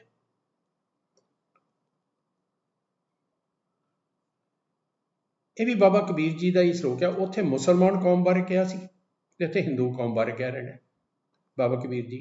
माटी के कर देवा देवी तिस आगे जियो देही, मिट्टी के देवी देवते बना के उन्होंने अगे जियां की बली देंदे हो, तिस आगे जियो देही, ऐसे पितर तुम्हारे कहिए अपन कहे ना लही। इहो जे तुहाडे पितर ने, तुहाडे देवी देवते ने, भी आप नहीं मंग सकते कि आ मैनूं चाहिदा खाण लई, आ मैनूं दे दिओ। आपे ही तो अपने बहाने बना के, अपने खाण के बहाने बना के ते हवन करना है, तो उत्थे बलियां देना है। सर जियो काटै, निर्जियो पूजै। जिहड़ा जिंदा है उन्होंने तो वढ़ रहा, तो जिहदे विच जिंद कोई नहीं, पत्थर है जिहड़ा, उन्होंने पूज रहा। अंतकाल को भारी। चाहे मुसलमान हलाल कर रहा है, बिस्मिल्ला कर रहा है, चाहे हिंदू ਉਹਦੀ बली दे रहा है, धर्म के नाम के उत्ते कुछ भी किया जा रहा है, जिहड़ा धर्म के नाम के उत्ते ये किया जा रहा कर्म, उन्होंने सतगुरु ने रोकिया, उन्होंने निंदिया। कि घीया खांदे भी बिस्मिल्ला, कट्टन लगे भी बिस्मिल्ला करते हैं, कि गोभी कट्टन लग्या भी बिस्मिल्लाह करते हैं। आ है समस्या असली जी समझने वाली जी गल है कि कुट्ठा क्यों नहीं खाना, उसकी क्यों मनाही है। उत्थे गल जी है सिर्फ मुसलमानी तरीके की नहीं, जोड़ा भी धर्म के नाम के उत्ते बलियां दित्तियां ने ना उन्हों की बनाई की है। अब बाबा कबीर जी इसे करके कहते हैं जी बधो सो धर्म कर थापो, जी नूं मार दिओ कहते धर्म है, बली दिती है धर्म के नाम के उत्ते। जी नूं मार दिओ कहते बिस्मिल्ला खुदा के नाम के उत्ते अर्पण करता। अधर्म कहो कर भाई, फिर अधर्म की है? जे तुसीं कहते हो कि मांस खाना अधर्म है, तो फिर जीव धर्म के नाम के उत्ते उही बली देंदे हो तो वह धर्म बन जाता है। उही काम तुसीं कर रहे हो तो कहते हो मैं मुनिवर हाँ, आपस को मुनिवर कर थापो, काको कहो कसाई। जिहड़ा अपने पेशे के तौर पर कर रहा, धंधे के तौर पर कर रहा, अपने परिवार को पालण लई अपनी रोजी के तौर पर कर रहा, उन्होंने कहते हो कसाई है, क्योंकि मांस वेचते हैं वो कसाई है। तुसीं उही जीव हत्या करके तुसीं मुनि बन गए, मुनिवर सब तो वड्डे ऋषि।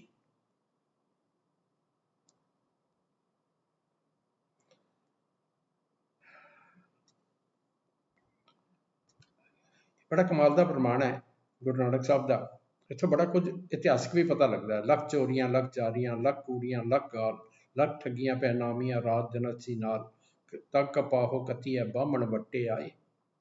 घर दे विच जनेऊ पाउण दी रस्म रखी, ब्राह्मण ने आके सूत वट्टिया, बामण वट्टे आए। को बकरा रिन खाया सब को आखे पाए, बकरे की बली दी, उन्होंने कट के खाधा तो सारे कहते वाह जी वाह, वधाइयां हो जी वधाइयां हो, जनेऊ पै गया जी, जनेऊ पा लिया, वाह वाह वाह मुबारक। सबको आख्या पाए। इतों यह भी पता लगता है कि पहला जनेऊ पान लगे बकरे की बली देने का रिवाज सी। सतगुरु कहते होए पुराना सुटिया भी फिर पाइया होर, नानक तग ना टुटाई जे तग होवे जोर।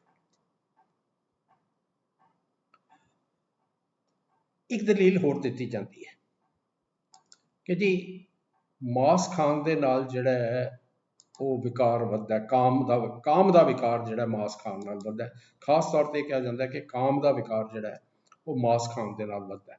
ये बहुत वड्डी दलील एक दी जाती है कि इस करके मांस नहीं खाना चाहिए, इहदे नाल काम का विकार वधदा है।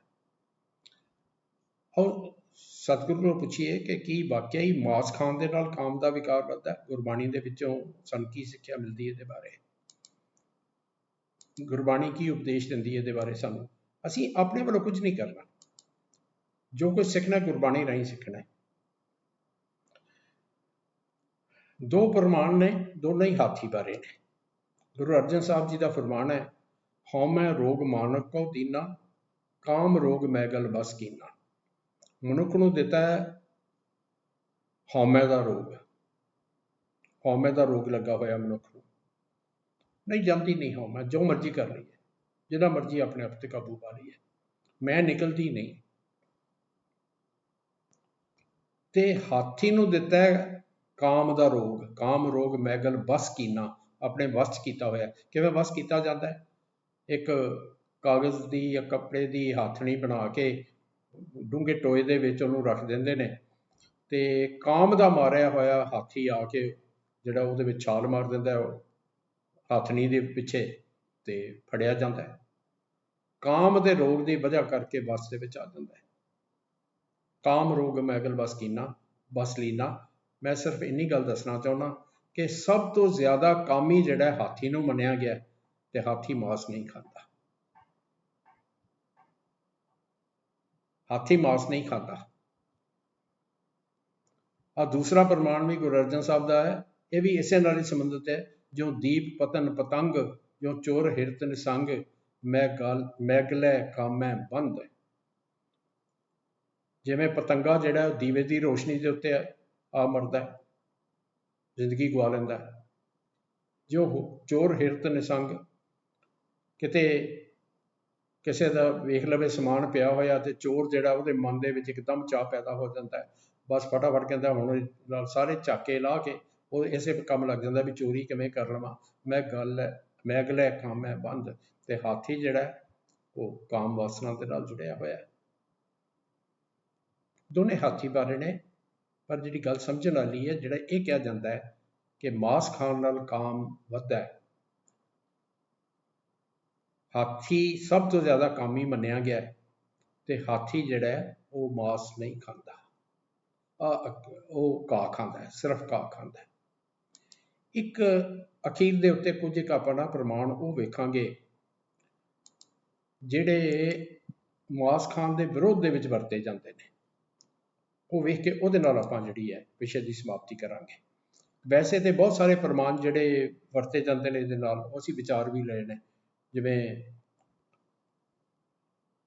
ਮਾਸ ਨੂੰ ਹੁਣ ਪ੍ਰਮਾਣ ਆਇਆ ਸੀ ਥੋੜ੍ਹੀ ਦੇਰ ਪਹਿਲੇ ਤੁਹਾਡੇ ਸਾਹਮਣੇ, ਜੋ ਰਤ ਪੀਵੈ ਮਾਨਸਾ ਤਿਨ ਕਿਉ ਨਿਰਮਲ ਚੀਤ, ਇਹਨੂੰ ਵੀ ਮਾਸ ਖਾਣ ਨਾਲ ਜੋੜਿਆ ਜਾਂਦਾ ਹੈ।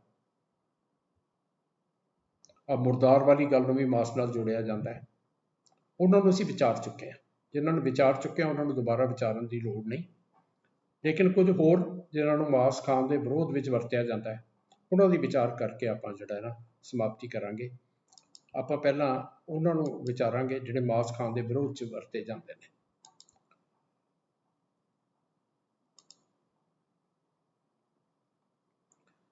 ਸਭ ਤੋਂ ਜ਼ਿਆਦਾ ਬਾਬਾ ਕਬੀਰ ਜੀ ਦਾ ਇਹ ਸ਼ਲੋਕ ਵਰਤਿਆ ਜਾਂਦਾ ਹੈ, ਕਬੀਰ ਭਾਂਗ ਮਾਛਲੀ ਸੁਰਾ ਪਾਨ ਜੋ ਜੋ ਪ੍ਰਾਣੀ ਖਾਹੇ, ਵਰਤ ਤੀਰਥ ਵਰਤ ਨੇਮ ਕੀਏ ਤੇ ਸਭੈ ਰਸਾ ਚਾਹੇ। ਹੁਣ ਪਹਿਲੀ ਗੱਲ ਤਾਂ ਕਿ ਮੱਛਲੀ ਦੀ ਗੱਲ ਜਿਹੜੀ ਹੈ ਗੁਰੂ ਨਾਨਕ ਸਾਹਿਬ ਦੇ ਉਸ ਫਰਮਾਨ 'ਚ ਆ ਰਹੀ ਹੈ, ਮਾਤ ਪਿਤਾ ਕੀ ਰਖਤ ਨੇ ਪੰਨਾ ਮੱਛੀ ਮਾਸ ਨਾ ਖਾਈ। ਉੱਥੇ ਇਸ ਗੱਲ ਨੂੰ ਰੱਦ ਕਰ ਰਹੇ ਨੇ ਤੇ ਇੱਥੇ ਮਨਾ ਕਰ ਰਹੇ ਨੇ ਮੱਛਲੀ ਖਾਣ ਨੂੰ। ਉੱਥੇ ਕਹਿੰਦੇ ਨੇ ਤੈਨੂੰ ਮੱਛੀ ਖਾਣ ਤੋਂ ਡਰ ਲੱਗਦਾ, ਮਾਤਾ ਪਿਤਾ ਦਾ ਲਹੂ ਨਾਲ ਪਲਿਆ ਤੂੰ, ਤੇ ਮੱਛੀ ਦਾ ਮਾਸ ਖਾਣ ਤੋਂ ਡਰਦਾ, ਤੇ ਇੱਥੇ ਕੀ ਮਨਾ ਕਰ ਰਹੇ ਨੇ। ਜਿਹੜੇ ਸਪਸ਼ਟ ਪ੍ਰਮਾਣ ਨੇ ਉਹਨਾਂ ਨੂੰ ਉਦਾਰ ਕਰਨਾ ਪਏਗਾ। ਲੇਕਿਨ ਇੱਥੇ ਹੁਣ ਗੱਲ ਕੀ ਹੈ, ਭੰਗ ਦੀ, ਮੱਛੀ ਦੀ ਤੇ ਸ਼ਰਾਬ ਦੀ ਗੱਲ ਹੋ ਰਹੀ ਹੈ। ਕਬੀਰ ਭਾਂਗ ਮਾਛਲੀ ਸੁਰਾ ਪਾਨ, ਜਿਹੜੇ ਸ਼ਰਾਬ ਪੀਂਦੇ ਨੇ ਸ਼ਰਾਬ ਦੇ ਨਾਲ ਕੋਈ ਭੰਗ ਨਹੀਂ ਪੀਂਦਾ। ਜਿਹੜੇ ਭੰਗ ਪੀਂਦੇ ਨੇ ਭੰਗ ਦੇ ਨਾਲ ਸ਼ਰਾਬ ਕੋਈ ਨਹੀਂ ਪੀਂਦਾ। ਭੰਗ ਅਲੱਗ ਪੀਤੀ ਜਾਂਦੀ, ਸ਼ਰਾਬ ਅਲੱਗ ਪੀਤੀ ਜਾਂਦੀ। ਇੱਕੋ ਬੰਦਾ ਦੋਵੇਂ ਪੀ ਸਕਦਾ, ਪਰ ਇੱਕ ਟਾਈਮ ਤੇ ਇੱਕੋ ਨੂੰ ਪੀਏਗਾ।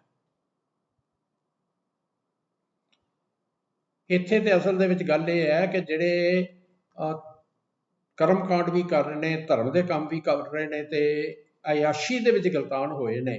ਜਿਵੇਂ ਅਸੀਂ ਆਮ ਤੌਰ ਤੇ ਕਹਿ ਦਿੰਦੇ ਹਾਂ ਸ਼ਰਾਬੀ ਕਬਾਬੀ ਹੈ ਜੀ, ਭਾਵੇਂ ਮਾਸ ਨਾ ਹੀ ਖਾਂਦਾ ਹੋਵੇ, ਪਰ ਜੇ ਸ਼ਰਾਬੀ ਕਹਿੰਦੇ ਆ ਤੇ ਨਾਲ ਜੁੜਿਆ ਹੋਇਆ ਸ਼ਰਾਬੀ ਕਬਾਬੀ ਬੰਦਾ ਜੀ। ਭਾਵ ਹੈ ਕਿ ਅਯਾਸ਼ੀ ਦੇ ਵਿੱਚ ਗਲਤਾਨ ਹੋਇਆ, ਪਰਮੇਸ਼ਰ ਨੂੰ ਭੁੱਲਿਆ ਹੋਇਆ, ਉਹਨਾਂ ਦੀ ਗੱਲ ਹੋ ਰਹੀ ਹੈ। ਵੀਰ ਭਾਂਗ ਮਛਲੀ ਸੁਰਾ ਪਾਨ ਜੋ ਜੋ ਪ੍ਰਾਣੀ ਖਾਹੇ, ਤੀਰਥ ਵਰਤ ਨੇਮ ਕੀਏ ਤੇ ਸਭੈ ਰਸਾ ਜਾਹੇ। ਇੱਥੇ ਅਯਾਸ਼ੀ ਦੀ ਗੱਲ ਹੋ ਰਹੀ ਹੈ, ਇੱਥੇ ਇਕੱਲੇ ਕੋਈ ਮੱਛੀ ਖਾਣ ਦੀ ਗੱਲ ਨਹੀਂ ਹੋ ਰਹੀ। ਹਾਂ, ਸ਼ਰਾਬ ਪਾਨ ਪੀਣ ਦੀ, ਨਸ਼ੇ ਕਰਨ ਦੀ ਸਿੱਖ ਕੌਮ 'ਚ ਪੂਰਨ ਮਨਾਹੀ ਹੈ। ਉਹ ਅਲੱਗ ਵਿਸ਼ਾ ਕਿਸ ਵੇਲੇ ਆਪਾਂ ਵਿਚਾਰਾਂਗੇ। ਉਹਦੀ ਪੂਰਨ ਮਨਾਹੀ ਹੈ ਸਿੱਖ ਕੌਮ ਦੇ ਵਿੱਚ। ਇੱਥੇ ਗੱਲ ਜਿਹੜੀ ਹੋ ਰਹੀ ਹੈ ਅਯਾਸ਼ੀ ਦੀ ਹੋ ਰਹੀ ਹੈ, ਜਿਹਦੇ ਵਿੱਚ ਸ਼ਰਾਬ ਵੀ ਆ ਜਾਂਦੀ, ਭੰਗ ਵੀ ਆ ਜਾਂਦੀ ਹੈ, ਤੇ ਨਾਲ ਫਿਰ ਮੱਛੀ ਨੂੰ ਜੋੜਤਾ ਗਿਆ, ਬਿਲਕੁਲ ਉਵੇਂ ਜਿਵੇਂ ਅਸੀਂ ਕਹਿੰਦੇ ਹਾਂ ਸ਼ਰਾਬੀ ਕਬਾਬੀ ਹੈ। ਹੁਣ ਜੇ ਇਹ ਪ੍ਰਮਾਣ ਮੱਛੀ ਖਾਣ ਦੀ ਮਨਾਹੀ ਬਾਰੇ ਹੁੰਦਾ, ਤੇ ਫਿਰ ਇਹ ਪ੍ਰਮਾਣ ਜਿਹੜਾ ਮੈਂ ਅੱਗੋਂ ਤੁਹਾਡੇ ਨਾਲ ਵਿਚਾਰਨ ਲੱਗਾ, ਇਹ ਗੁਰਬਾਣੀ 'ਚ ਨਹੀਂ ਸੀ ਆ ਸਕਦਾ। ਇੱਥੇ ਦੇ ਮੱਛੀ ਖਾਣ ਬਾਰੇ ਪ੍ਰਮਾਣ ਹੈ। ਭਗਤ ਰਵਿਦਾਸ ਜੀ ਦਾ ਉਚਾਰਨ ਕੀਤਾ ਹੋਇਆ ਹੈ। ਬਾਬਾ ਰਵਿਦਾਸ ਜੀ ਬਖਸ਼ਿਸ਼ ਕਰਦੇ ਨੇ, ਮੀਨ ਪਕੜ ਫਾਂਕਿਓ ਅਰ ਕਾਟਿਓ, ਰਾਂਧ ਕੀਓ ਬਹੁਬਾਨੀ, ਖੰਡ ਖੰਡ ਕਰ ਭੋਜਨ ਕੀਨੋ, ਤਉ ਨਾ ਬਿਸਰਿਓ ਪਾਣੀ। ਹੋਰ ਸੰਦਰਭ ਦੇ ਵਿੱਚ ਹੈ। ਮੱਛੀ ਦਾ ਪਾਣੀ ਨਾਲ ਕਿੰਨਾ ਪਿਆਰ ਹੈ ਉਹਦੇ ਬਾਰੇ ਹੈ, ਕਿ ਮੱਛੀ ਜਿਹੜੀ ਹੈ ਪਾਣੀ ਤੋਂ ਬਗੈਰ ਨਹੀਂ ਰਹਿ ਸਕਦੀ। ਔਰ ਪ੍ਰਮਾਣ ਦਿੱਤਾ ਮੱਛੀ ਖਾਣ ਦਾ। ਮੱਛੀ ਪਕੜੀ, ਮੀਨ ਪਕੜ ਫਾਂਕਿਓ, ਉਹਨੂੰ ਛਿੱਲਿਆ, ਔਰ ਕਾਟਿਓ, ਉਹਦੇ ਟੁਕੜੇ ਟੁਕੜੇ ਕੀਤੇ, ਪੀਸਿਸ ਕੀਤੇ, ਰਾਂਧ ਕੀਓ ਬਹੁਬਾਨੀ, ਕਈ ਤਰੀਕਾਂ ਨਾਲ ਪਕਾਈ। ਕਿਸੇ ਨੇ ਪਕੌੜੇ ਬਣਾ ਲਏ, ਕਿਸੇ ਨੇ ਰੋਸਟ ਕਰ ਲਈ, ਕਿਸੇ ਨੇ ਕੋਈ ਕਰੀ ਵਗੈਰਾ ਬਣਾ ਲਈ, ਕਈ ਤਰ੍ਹਾਂ ਜਿਵੇਂ ਜਿਵੇਂ ਖਾਂਦੇ ਨੇ, ਜਿਵੇਂ ਜਿਵੇਂ ਬਣਾਉਂਦੇ ਨੇ। ਰਾਂਧ ਕੀਓ ਬਹੁਬਾਨੀ, ਕਈ ਤਰ੍ਹਾਂ ਨਾਲ ਪਕਾਈ। ਖੰਡ ਖੰਡ ਕਰ ਭੋਜਨ ਕੀਨੋ, ਗਰਾਈ ਗਰਾਈ ਕਰਕੇ ਖਾ ਲਈ। ਤਉ ਨਾ ਬਿਸਰਿਓ ਪਾਣੀ। ਭਗਤ ਰਵਿਦਾਸ ਜੀ ਕਹਿੰਦੇ ਨੇ ਮੱਛੀ ਦਾ ਇੰਨਾ ਪਿਆਰ ਹੈ ਪਾਣੀ ਦੇ ਨਾਲ ਕਿ ਟੁਕੜੇ ਟੁਕੜੇ ਹੋ ਗਈ, ਪੱਕ ਗਈ, ਭੋਜਨ ਕਰ ਲਿਆ ਗਰਾਈ ਗਰਾਈ ਕਰਕੇ, ਤਾਂ ਵੀ ਅੰਦਰ ਜਾ ਕੇ ਪਾਣੀ ਮੰਗਦੀ ਹੈ। ਆਮ ਤੌਰ ਤੇ ਪ੍ਰਚਲਿਤ ਹੈ ਕਿ ਮੱਛੀ ਖਾਓ ਤੇ ਉਹਦੇ ਬਾਅਦ ਪਾਣੀ ਪੀਣ ਨੂੰ ਬੜਾ ਮਨ ਕਰਦਾ ਹੈ। ਆਹ ਗੱਲ ਹੈ, ਲਓ ਨਾ ਬਿਸਰੋ ਪਾਣੀ। ਹੁਣ ਇਹ ਪ੍ਰਮਾਣ ਨਹੀਂ ਸੀ ਆ ਸਕਦਾ ਜੇ ਉੱਥੇ ਮੱਛੀ ਖਾਣ ਦੀ ਮਸਾਈ ਹੁੰਦੀ। ਇੱਥੇ ਤੇ ਮੱਛੀ ਖਾਣ ਦਾ ਤਰੀਕੇ ਦੀ ਗੱਲ ਹੋ ਰਹੀ ਹੈ ਸਾਰੀ। ਮੀਨ ਪਕੜ ਪਾਓ ਔਰ ਕਾਟਿਓ ਰਾਂਧ ਕੀਓ ਬਹੁਵਾਣੀ, ਖੰਡ ਖੰਡ ਕਰ ਭੋਜਨ ਕੀਓ। ਹੋਰ ਵੀ ਕੁਝ ਪ੍ਰਮਾਣ ਨੇ ਜਿਨ੍ਹਾਂ ਨੂੰ ਮੰਨਿਆ ਜਾਂਦਾ ਹੈ। ਰੰਨਾਂ ਹੋਈਆਂ ਬੋਧੀਆਂ ਪੁਰਸ ਹੋਏ ਸਯਾਦ, ਗੁਰੂ ਨਾਨਕ ਸਾਹਿਬ ਜੀ ਦਾ। ਸੀਲ ਸੰਜਮ ਸੱਚ ਭੰਨੀ, ਖਾਣਾ ਖਾਜ ਆਜ, ਸ਼ਰਮ ਗਿਆ ਘਰ ਆਪਣੇ, ਪਤ ਉਠ ਚੱਲੀ ਨਾਲ, ਨਾਨਕ ਸੱਚਾ ਇੱਕ ਹੈ ਅਵਰਨਾ ਸੱਚਾ ਭਾਲ। ਅਸੀਂ ਅਹਾਜ ਲਫ਼ਜ਼ ਤੋਂ ਆਪ ਹੀ ਫੈਸਲਾ ਕਰ ਲਿਆ ਕਿ ਖਾਣਾ ਖਾਜ ਅਹਾਜ ਤੇ ਮਾਸ ਬਾਰੇ ਕਿਹਾ ਜਾ ਰਿਹਾ। ਕੋਈ ਮਾਸ ਬਾਰੇ ਗੱਲ ਨਹੀਂ ਇੱਥੇ ਬਿਲਕੁਲ। ਇੱਥੇ ਤੇ ਜਿਹੜੇ ਕਿਸੇ ਦਾ ਹੱਕ ਮਾਰ ਕੇ ਖਾਧਾ ਜਾ ਰਿਹਾ, ਵੱਢੀ ਲੈ ਕੇ ਖਾਧਾ ਜਾ ਰਿਹਾ, ਉਹਨੂੰ ਅਹਾਜ ਕਿਹਾ ਜਾਂਦਾ ਹੈ। ਉਹ ਹਰਾਮ ਦੀ ਕਮਾਈ ਜਿਹੜੀ ਹੈ ਨਾ, ਉਹ ਅਹਾਜ ਹੈ, ਉਹਦੀ ਗੱਲ ਹੋ ਰਹੀ ਹੈ, ਜਿਹਨੂੰ ਅਸੀਂ ਜ਼ਬਰਦਸਤੀ ਮਾਸ ਨਾਲ ਜੋੜਨ ਦੀ ਕਈ ਕੋਸ਼ਿਸ਼ ਕਰਦੇ ਨੇ।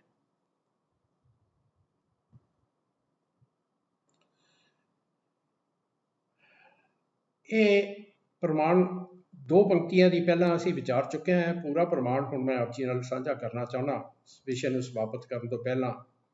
ਵੇਦ ਕਤੇਬ ਕਹੋ ਮਤ ਝੂਠੇ, ਝੂਠਾ ਜੋ ਨਾ ਵਿਚਾਰੇ। ਵੇਦਾਂ ਕਿਤਾਬਾਂ ਨੂੰ ਝੂਠੇ ਨਾ ਕਹੋ। ਝੂਠਾ ਉਹ ਹੈ ਜਿਹੜਾ ਉਹਨਾਂ ਦੀ ਵਿਚਾਰ ਨਹੀਂ ਕਰਦਾ। ਜੋ ਸਭ ਮੈਂ ਇੱਕ ਖੁਦਾਏ ਕਹਿਤ ਹੋ ਤਉ ਕਿਉਂ ਮੁਰਗੀ ਮਾਰੇ। ਇਹ ਸਾਰਿਆਂ ਵਿੱਚ ਇੱਕ ਖੁਦਾ ਕਹਿੰਦੇ ਹੋ ਤਾਂ ਤੁਸੀਂ ਮੁਰਗੀ ਕਿਉਂ ਮਾਰਦੇ ਹੋ। ਇਹਨੂੰ ਵਰਤਿਆ ਜਾਂਦਾ ਹੈ। ਮੁੱਲਾ ਕਹੋ ਨਿਆਓ ਖੁਦਾਈ। ਹੁਣ ਇੱਥੇ ਰਾਓ ਦੀ ਪੰਕਤੀ ਕੀ ਹੈ ਕਿ ਇਹ ਮਿਲਣਾ ਉਸ ਅਕਾਲ ਪੁਰਖ ਦਾ ਜਿਹੜਾ ਅਟਲ ਨਿਆਂ ਹੈ, ਉਹਨੂੰ ਸਮਝ। ਤੇਰੇ ਮਨ ਕਾ ਭਰਮ ਨਾ ਜਾਈ। ਤੇਰੇ ਮਨ ਦਾ ਭਰਮ ਜਾਂਦਾ ਹੀ ਨਹੀਂ। ਪਕਰ ਆਪਾਂ ਵਿਚਾਰ ਚੁੱਕੇ ਹਾਂ। ਪਕਰ ਜੀਓ ਆਣਿਆ ਦੇ ਬਨਾਸੀ, ਮਾਟੀ ਕੋ ਬਿਸਮਿਲ ਕੀਆ। ਜੀ ਫੜ ਕੇ ਲਿਆ ਕੇ ਉਹਨੂੰ ਮਾਰਦਾ ਹੈ ਤੇ ਕਹਿੰਦਾ ਬਿਸਮਿਲ੍ਲਾ, ਖੁਦਾ ਤੇਰੇ ਨਾਂ ਤੇ ਬਖਸ਼ਿਸ਼ ਕਰ ਰਹੇ ਆ। ਉਹ ਤਾਂ ਜੀ ਤਾਂ ਚਲਾ ਗਿਆ, ਮਿੱਟੀ ਜਿਹੜੀ ਤੂੰ ਅਰਪਣ ਕਰ ਰਿਹਾ। ਜੋਤ ਸਰੂਪਾ ਨਾਹਤ ਲਾਗੀ, ਕਹੋ ਹਲਾਲ ਕਿਆ ਕੀਆ। ਹਲਾਲ ਕੀ ਹੋਇਆ ਫਿਰ? ਇੱਥੇ ਗੱਲ ਸਿਰਫ ਮਾਸ ਖਾਣ ਦੀ ਨਹੀਂ ਹੋ ਰਹੀ। ਜਿੰਨੇ ਵੀ ਉਹਨਾਂ ਦੇ ਮੁਸਲਮਾਨਾਂ ਦੇ ਕਰਮ ਕਾਂਡ ਨੇ, ਉਹਨਾਂ ਦੀ ਗੱਲ ਹੋ ਰਹੀ। ਧਰਮ ਦੇ ਨਾਂ ਦੇ ਉੱਤੇ ਜੋ ਕੁਝ ਕੀਤਾ ਜਾ ਰਿਹਾ, ਉਹਨਾਂ ਦੀ ਗੱਲ ਹੋ ਰਹੀ ਹੈ। ਜਿੱਥੇ ਇੱਕ ਹਲਾਲ ਕਰਨ ਦੀ ਗੱਲ ਹੋ ਗਈ, ਕਿਆ ਉੱਜੂ ਪਾਕ ਕੀਆ ਮੂੰਹ ਧੋਇਆ। ਮੂੰਹ ਧੋ ਕੇ ਜਿਸ ਵੇਲੇ ਨਮਾਜ਼ ਪੜ੍ਹਨੀ ਹੁੰਦੀ ਹੈ, ਚੁੱਲੀਆਂ ਕਰਦੇ ਨੇ, ਉੱਜੂ ਕਰਨਾ ਕਹਿੰਦੇ ਨੇ ਉਹਨੂੰ, ਤੇ ਬਈ ਮੂੰਹ ਪਵਿੱਤਰ ਕਰ ਲਿਆ, ਮੂੰਹ ਮਾਹ ਧੋਂਦੇ ਨੇ। ਕਿਆ ਮਸੀਤ ਸਿਰ ਲਾਇਆ, ਮਸੀਤ ਜਾ ਕੇ ਸਿਰ ਮੱਥਾ ਟੇਕਣਾ ਕਿਸ ਕੰਮ ਦਾ? ਜੋ ਦਿਲ ਮੈਂ ਕਪਟ ਨਿਵਾਜ ਗੁਜ਼ਾਰੋ, ਕਿਆ ਹਜ ਕਾਬੇ ਜਾਇਆ। ਮਨ ਦੇ ਵਿੱਚ ਤੇ ਪਾਪ ਹੈ। ਜੋ ਦਿਲ ਮੈਂ ਕਪਟ ਨਿਵਾਜ ਗੁਜ਼ਾਰੋ, ਤੇ ਨਮਾਜ਼ ਪੜ੍ਹ ਰਹੇ, ਕਾਬੇ ਜਾਣਾ ਹਜ ਕਰਨ ਦੇ ਵਾਸਤੇ। ਤੂੰ ਨਾ ਪਾਕ ਨਹੀਂ ਸੂਝਿਆ, ਇਸ ਕਾ ਮਰਮ ਨਾ ਜਾਣਿਆ। ਉਸ ਅਕਾਲ ਪੁਰਖ ਦੇ ਅਟਲ ਨੇਮ ਨੂੰ ਤਾਂ ਤੂੰ ਸਮਝਿਆ ਹੀ ਨਹੀਂ। ਅਪਵਿੱਤਰ ਹੀ ਰਿਹਾ ਤੂੰ। ਨਾ ਪਾਕ ਨਹੀਂ ਸੂਝਿਆ। ਉਹ ਕਬੀਰ ਭਿਸਤੇ ਝੂਠ ਕਾ, ਦੂਜਕ ਸਿਉ ਮਨ ਮਾਨਿਆ। ਤੂੰ ਸੋਚ ਰਿਹਾ ਹੈ ਕਿ ਇਹਦੇ ਨਾਲ ਤੂੰ ਕਿਸੇ ਭਿਸਤ ਵਿੱਚ ਸਵਰਗਾਂ 'ਚ ਪਹੁੰਚ ਜਾਏਗਾ। ਨਹੀਂ, ਦੋ ਜਗ੍ਹਾ ਸੜੇਗਾ, ਤੇਰੇ ਕਰਮਾਂ ਦੀ ਸਜ਼ਾ ਮਿਲੇਗੀ ਤੈਨੂੰ। ਇੱਥੇ ਕੱਲ੍ਹ ਸਿਰਫ ਮਾਸ ਦੀ ਤਾਂ ਹੋ ਨਹੀਂ ਰਹੀ, ਉਹਨਾਂ ਦੇ ਸਾਰੇ ਧਾਰਮਿਕ ਕਿਰਿਆ ਦੀ ਹੋ ਰਹੀ ਹੈ, ਜਿਹਨੂੰ ਅਸੀਂ ਮਾਸ ਦੇ ਨਾਲ ਜਿਹੜਾ ਹੈ ਉਹ ਜ਼ਬਰਦਸਤੀ ਜੋੜਿਆ ਹੋਇਆ। ਇਹ ਪੋਜੀਸ਼ਨ ਹੈ, ਇਹ ਸੱਚਾਈ ਹੈ।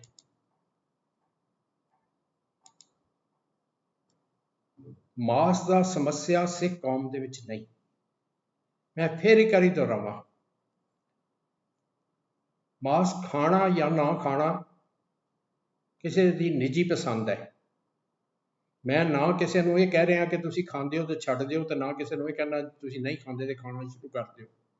ਲੇਕਿਨ ਜਿਹੜੀਆਂ ਕੌਮ ਦੇ ਵਿੱਚ ਵੰਡੀਆਂ ਪਾਈਆਂ ਜਾ ਰਹੀਆਂ ਨੇ, ਆਹ ਗੁਰਬਾਣੀ ਦੇ ਆਧਾਰ ਤੇ ਆਪਾਂ ਸਮਝ ਲਈਏ, ਜੇ ਸਮਝ ਲੱਗ ਜਾਏ ਤਾਂ। ਕਿਉਂਕਿ ਜਿਸ ਵੇਲੇ ਭਾਵਨਾਵਾਂ ਭਾਰੀ ਹੋਣ ਨਾ, ਤੇ ਉਸ ਵੇਲੇ ਗੁਰੂ ਦੀ ਗੱਲ ਵੀ ਸੌਖੀ ਸਮਝ ਨਹੀਂ ਲੱਗਦੀ। ਉਸ ਵੇਲੇ ਗੁਰੂ ਦੀ ਗੱਲ ਵੀ ਸਾਨੂੰ ਭੈੜੀ ਲੱਗਦੀ ਹੈ, ਮਾੜੀ ਲੱਗਦੀ ਹੈ। ਆਪਣੇ ਵੱਲੋਂ ਕੋਸ਼ਿਸ਼ ਕਰੀਏ। ਮੇਰੀ ਇੱਕ ਬੇਨਤੀ ਹੈ ਕਿ ਜੇ ਆਪ ਜੀ ਨੂੰ ਵਿਸ਼ੇ ਦੀ ਸਮਝ ਲੱਗੀ ਹੈ, ਤੁਸੀਂ ਯੋਗ ਸਮਝੋ, ਤੇ ਇਹਨੂੰ ਵੱਧ ਤੋਂ ਵੱਧ ਸ਼ੇਅਰ ਕਰੋ। ਕੌਮ ਦੇ ਵਿੱਚ ਇਹ ਵਿਵਾਦ ਜਿਹੜਾ ਖਤਮ ਹੋਵੇ। ਘੱਟੋ ਘੱਟ ਅਸੀਂ ਇੱਕ ਦੂਜੇ ਨਾਲ ਨਫ਼ਰਤ ਨਾ ਕਰੀਏ। ਕੋਈ ਖਾਵੇ ਜਾਂ ਨਾ ਖਾਵੇ, ਉਹਦੀ ਮਰਜ਼ੀ ਹੈ। ਘੱਟੋ ਘੱਟ ਨਫ਼ਰਤ ਵਾਲਾ ਕੰਮ ਬੰਦ ਹੋ ਜਾਏ। ਵੀਡੀਓ ਥੋੜੀ ਲੰਬੀ ਹੈ, ਲੇਕਿਨ ਜੇ ਸਾਰੇ ਵਿਸ਼ੇ ਨੂੰ ਵਿਚਾਰਨਾ ਸੀ ਤੇ ਫਿਰ ਹਰ ਪੱਖ ਨੂੰ ਵਿਚਾਰਨਾ ਜ਼ਰੂਰੀ ਸੀ। ਜਿੰਨਾ ਹੋ ਸਕੇ ਵੱਧ ਤੋਂ ਵੱਧ ਇਹਨੂੰ ਸ਼ੇਅਰ ਕਰ ਦਿਓ। ਜੇ ਤੁਸੀਂ ਅਜੇ ਤੱਕ ਮੇਰਾ ਚੈਨਲ ਸਬਸਕ੍ਰਾਈਬ ਨਹੀਂ ਕੀਤਾ ਤੇ ਸਾਨੇਹੜਾ ਟੀਵੀ ਚੈਨਲ ਵੀ ਸਬਸਕ੍ਰਾਈਬ ਕਰ ਦਿਓ। ਇਸ ਤੋਂ ਇਲਾਵਾ ਫੇਸਬੁੱਕ ਦੇ ਉੱਤੇ ਮੇਰਾ ਪੇਜ ਹੈ ਸਾਨੇਹੜਾ ਟੀਵੀ ਦੇ ਨਾਂ ਦੇ ਉੱਤੇ ਹੀ, ਉਹਨੂੰ ਵੀ ਜਿੰਨਾ ਕੁ ਹੋ ਸਕੇ ਲਾਈਕ ਕਰ ਦਿਓ, ਉਹ ਵੀ ਤੁਹਾਡੇ ਨਾਲ ਚੱਲਦਾ ਰਹੇ ਤਾਂ ਕਿ ਸੁਨੇਹਾ ਜਿਹੜਾ ਹੈ ਉਹ ਵੱਧ ਤੋਂ ਵੱਧ ਪਹੁੰਚਾਇਆ ਜਾ ਸਕੇ। ਇਹ ਗੁਰਬਾਣੀ ਦੇ ਵਿੱਚੋਂ ਹੀ ਪੰਕਤੀ ਹੈ, ਸਾਜਨ ਦੇਸ ਵਿਦੇਸੀ ਜਿਹੜੇ ਸਾਹ ਨਾਹੜੇ ਦੇਂਦੀ। ਥਾਂ ਥਾਂ ਤੇ ਬੈਠੇ ਆਪਣੇ ਸੱਜਣਾਂ ਨੂੰ ਸੁਨੇਹਾ ਗੁਰੂ ਦਾ ਪਹੁੰਚਾਉਣਾ ਹੈ, ਉਹਦੇ ਵਾਸਤੇ ਉਪਰਾਲਾ ਹੈ। ਵਿਚਾਰਾ ਕਰਦੇ ਹਾਂ ਬਹੁਤ ਸਾਰੀਆਂ ਭੁੱਲਾਂ ਹੋ ਗਈਆਂ ਹੋਣਗੀਆਂ, ਜੋ ਗੱਲ ਗੁਰਮਤ ਅਨੁਸਾਰੀ ਲੱਗੀ ਹੋਵੇ ਮੈਂ ਪੱਲੇ ਬੰਨ੍ਹ ਲੈਣਾ, ਭੁੱਲਾਂ ਮੇਰੀਆਂ ਮੇਰੀ ਝੋਲੀ 'ਚ ਪਾ ਦੇਣਾ। ਦਾਸ ਦੀਆਂ ਭੁੱਲਾਂ ਬਖਸ਼ਦੇ ਹੋਏ ਵਾਹਿਗੁਰੂ ਜੀ ਕਾ ਖਾਲਸਾ, ਵਾਹਿਗੁਰੂ ਜੀ ਕੀ ਫਤਿਹ।